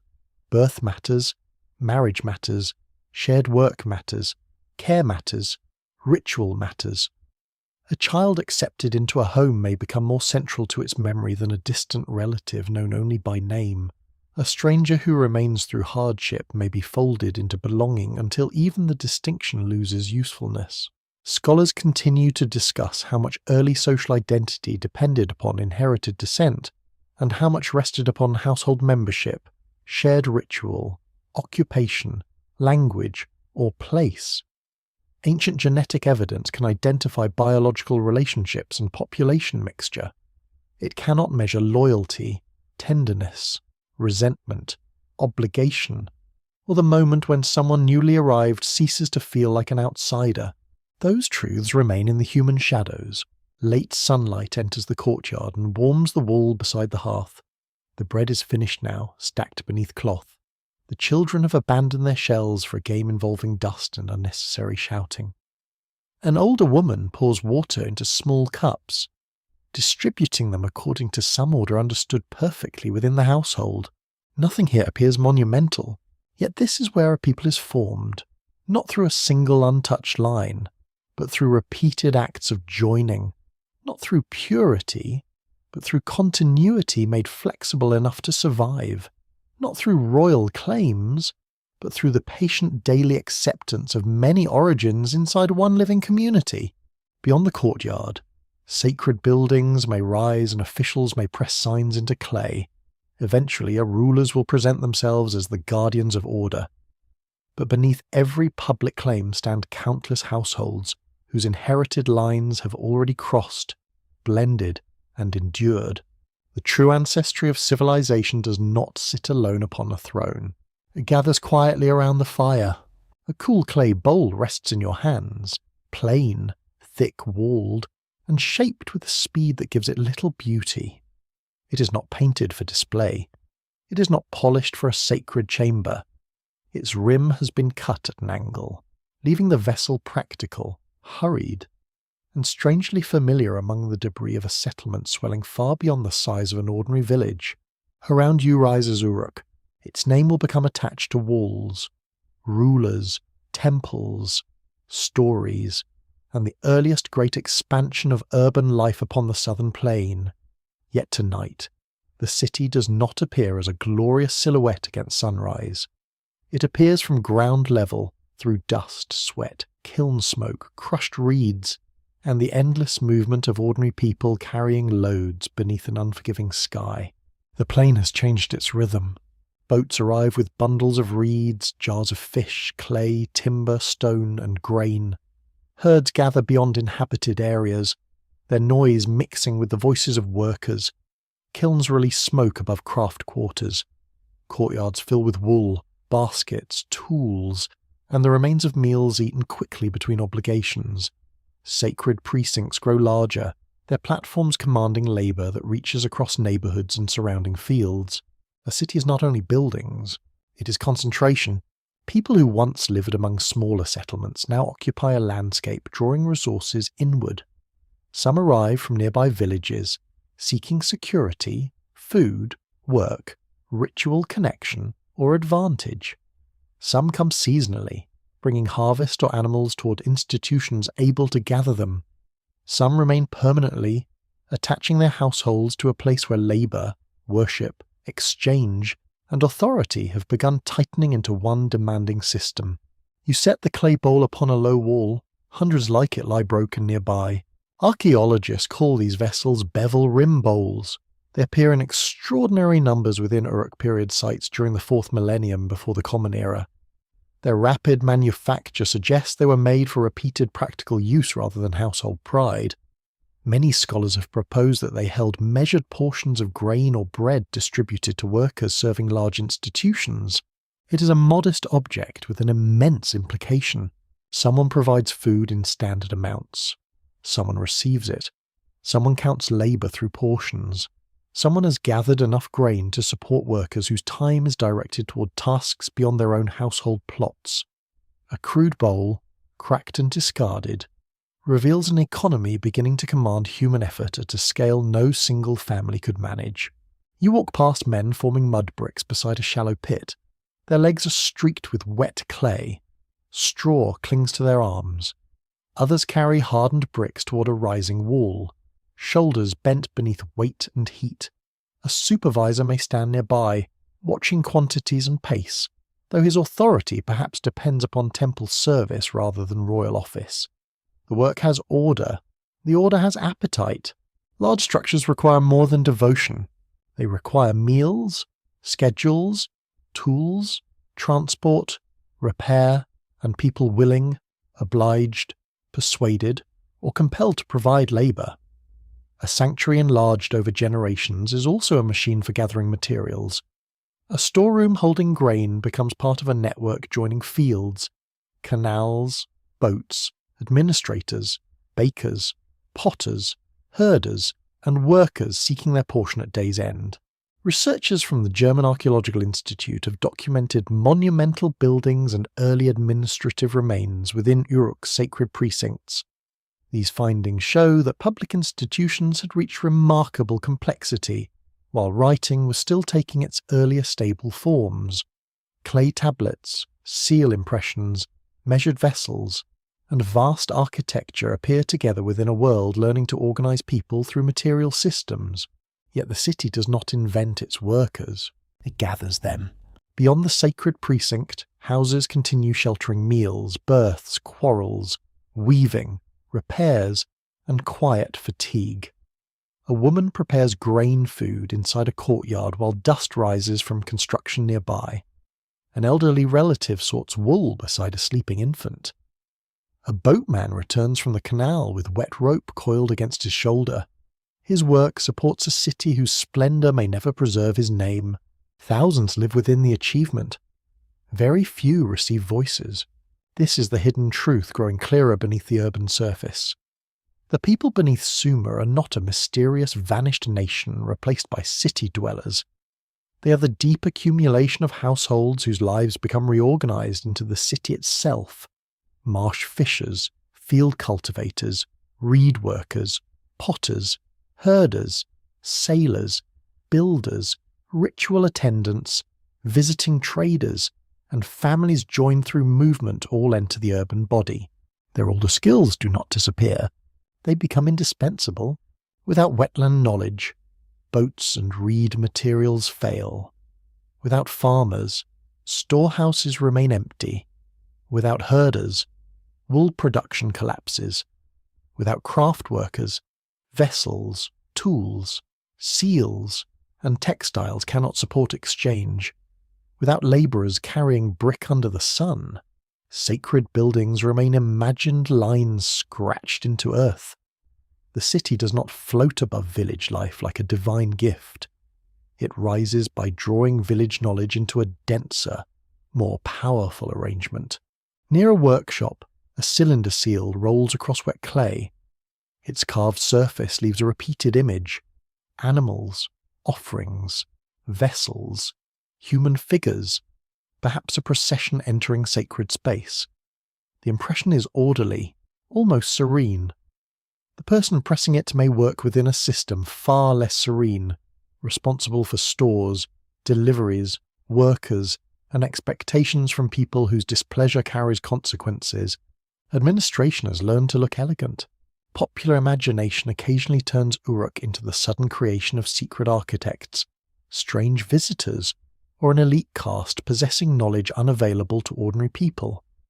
The scale of the city encourages such dreams.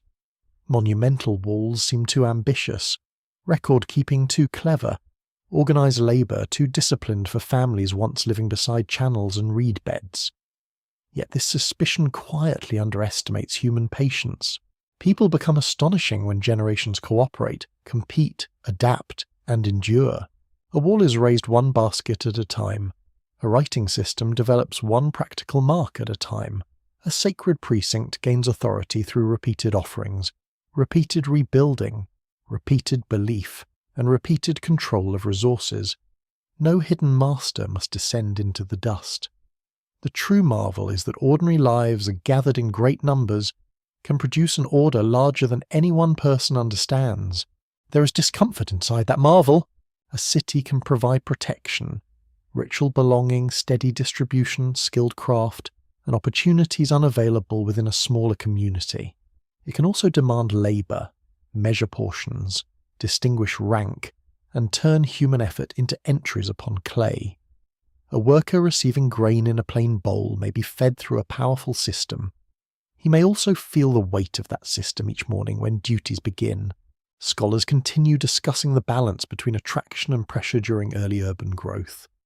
Did households come willingly because institutions offered security and abundance? Did changing water conditions and expanding cultivation draw people into new arrangements? Did temple authorities coordinate labour through shared belief, economic necessity, social obligation, or force? The city preserves its administration more clearly than the feelings of those living within its demands. Your fingers return to the discarded bowl. It fits easily in the palm. Its maker did not expect it to survive as testimony. Its user may have eaten from it while resting in shade, speaking with companions, wiping dust from the face, and preparing to lift another load. That person carries no known title, yet the vessel gives a brief outline of the life: labour counted, hunger answered, time taken by an institution rising above the plain. The light fades upon Uruk's crowded earth. Boats settle against canal banks. Workers leave walls glowing softly in the last heat of day. Smoke rises from many kitchens, mingling above roofs with kiln haze and the scent of baking grain. In a sacred precinct, stored goods stand behind sealed doors. In houses nearby, tired bodies stretch upon mats and return quietly to themselves. The city has begun to speak loudly through clay and architecture. Beneath that voice remain the countless people who made speaking possible.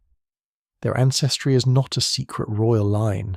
Their inheritance is the city itself, built from work, mixture, skill, hunger, devotion, and ordinary human endurance.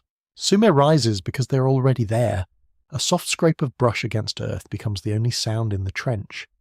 The sun has been screened by canvas overhead, yet heat still gathers inside the excavated hollow. Around your boots, the exposed soil appears in gentle bands of brown, grey, and pale yellow. Each layer once held a surface touched by human feet, then covered by flood, wind-blown dust, collapsed brick, refuse, and the patient weight of centuries. You are looking for a person, not a wall, not a bowl, not a seal impression, but a body capable of answering questions far more intimate than architecture allows. Who were the earliest southern inhabitants? How closely were they connected with communities in the hills and northern valleys? Did families arrive in small numbers across many generations? Or did larger movements change the plain more quickly? The trench offers no easy reply. A fragment of skull emerges, delicate and chalky. Nearby lie teeth, still more durable than surrounding bone, yet weathered by dampness and salt. An excavator lifts them with care, knowing they may preserve details of age, food, childhood stress, or disease. For inherited material, however, preservation may already have failed. The heat and moisture of southern Iraq have been working without rest for thousands of summers. The most valuable answer may have dissolved silently. This is the painful contrast within Mesopotamian archaeology. Cities of the south preserve immense quantities of clay because fired earth and dried tablets can withstand conditions that destroy softer remains. Administrative records endure, temple foundations endure. Broken jars, ovens, drainage lines, and brick platforms endure. Human bodies, especially from deep prehistoric levels, often survive poorly, damaged by groundwater, salts, disturbed graves, and the shifting pressure of buried mud brick. The records grow numerous exactly where the bloodlines become faintest. At excavations conducted through the joint work of the British Museum and the University Museum in Philadelphia uncovered an enormous cemetery from the early urban age. Thousands of burials revealed jewellery, vessels, musical instruments, weapons, clothing ornaments, and elaborate funerary ceremony. These graves brought individual lives unexpectedly close, especially those surrounded by extraordinary wealth and ritual display. Yet those famous burials belong to an already developed city. Their splendour cannot answer every question about the populations living upon the southern plain during the much earlier centuries when villages, sacred gathering places, and exchange networks were taking shape. A richly furnished grave can show status, craftsmanship, ceremony, and belief. Unless inherited material survives for analysis, it cannot fully recover the distant family pathways of the person laid inside it. You stand beside an imagined burial shaft at twilight. Gold leaves once covered part of a headdress. Beads of bright stone and shell lie arranged near a silent face. A cup rests beside folded hands, placed there by people who understood its meaning perfectly. The objects appear intimate, yet they are also frustrating. They tell you how carefully someone was buried. They do not immediately reveal whose grandparents crossed mountains, marshes, coastlines, or canals. Graves can be eloquent and withholding together, far beyond the trench. The plain lies almost motionless beneath the whitening sky. It seems open, accessible, willing to be read. Yet much of its ancient geography is concealed. Rivers have changed course repeatedly, abandoning channels while cutting new ones through inhabited land. Floods have deposited silt over houses and fields. Irrigation has altered surfaces. Later settlements have risen upon earlier occupation, compressing generations into mounds difficult to investigate without destroying what rests higher above. Some settlements may lie where no mound is obvious. Researchers examining ancient landscapes through sediment cores, remote sensing, and careful survey have reconstructed lost channels and former wetland zones across southern Mesopotamia. Such work reveals that habitation followed waterways no longer visible at the surface.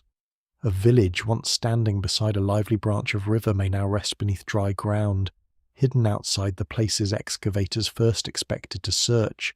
A missing burial may not have decayed. It may simply remain undiscovered. That possibility changes the silence. The absence of early southern inherited material does not prove a people disappeared without descendants. It does not prove that newcomers replaced them suddenly. It does not prove one isolated ancestry founded urban society. It means only that the direct biological evidence remains painfully limited, because the land has hidden, damaged, or sealed away the bodies needed for a clearer answer. Restraint becomes part of the story. In the quiet laboratory, a tooth is cleaned, photographed, measured, and carefully sampled. Technicians seek preserved material from within the densest protected regions. Sometimes a result emerges, astonishingly clear enough to place an individual among broader ancient populations. Sometimes contamination clouds the picture. Sometimes almost nothing usable remains. The failure may feel disappointing, yet it is honest. Ancient lives do not owe the present a readable conclusion. One curious legend attaches itself to buried Mesopotamian cities whenever unanswered questions linger. Tales circulate of chambers sealed beneath the mud, holding untouched ancestors of the first rulers, their bodies waiting to reveal a pure founding lineage. The image is wonderfully suited to lamplight and whispered speculation. Archaeology rarely rewards such perfect arrangements. Tombs are disturbed, bones decay, floors collapse, and ancestry usually proves more entangled than legends desire. A sealed answer would almost be too convenient. The actual work proceeds through fragments: a tooth from one grave, a damaged burial from another, a sediment sample showing where water once flowed, a child's diet reconstructed from the chemistry of enamel, a cemetery mapped carefully enough to reveal household patterns, differences in treatment, or people who grew up elsewhere and were later buried in the city. Even without complete inherited profiles, bodies can disclose movement. The chemical character of tooth enamel forms during childhood, reflecting the water and food of a person's early home. When that signature differs from the place of burial, it may suggest that an individual travelled during life. Such studies cannot reconstruct an entire ancestral tree, but they can reveal that urban communities contained people born beyond their walls. The city receives strangers even when blood refuses to speak. Scholars continue to discuss how far these indirect signals can carry interpretation. A person raised elsewhere may be a marriage partner, a captive, a trader, a servant, a ritual visitor, or the child of a travelling household. A cemetery may combine local families with migrants whose reasons for arriving remain forever private.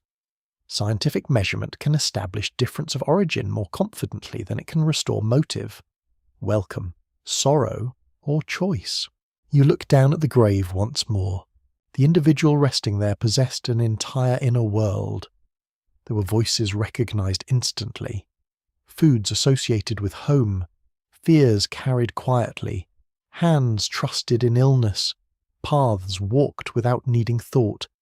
Perhaps this person remembered another landscape. Perhaps every beloved face belonged to this city. The bones may reveal only portions of that life, and silence about the rest is not failure. It is the boundary of what survival has allowed. Night gathers over the excavation shelter. Brushes are placed away.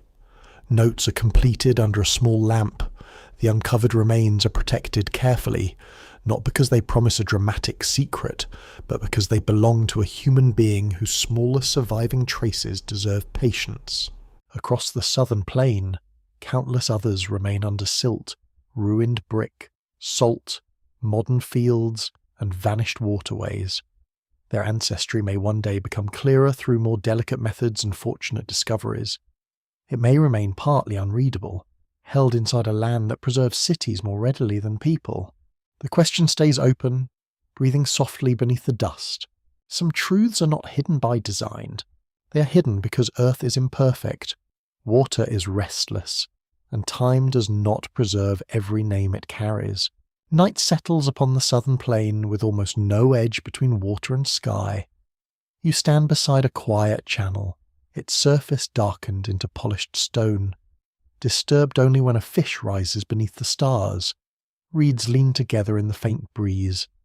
Their dry leaves make a soft brushing sound, like pages turned by hands too gentle to disturb anyone sleeping nearby.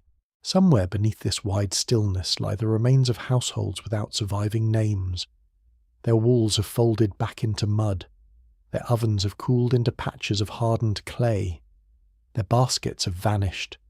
Their cloth has disappeared, and their voices have slipped beyond recovery. Yet the earth remains crowded with what they touched, shaped, carried, repaired, offered, measured, loved, and left behind. The river has not forgotten completely. It has carried fragments onward.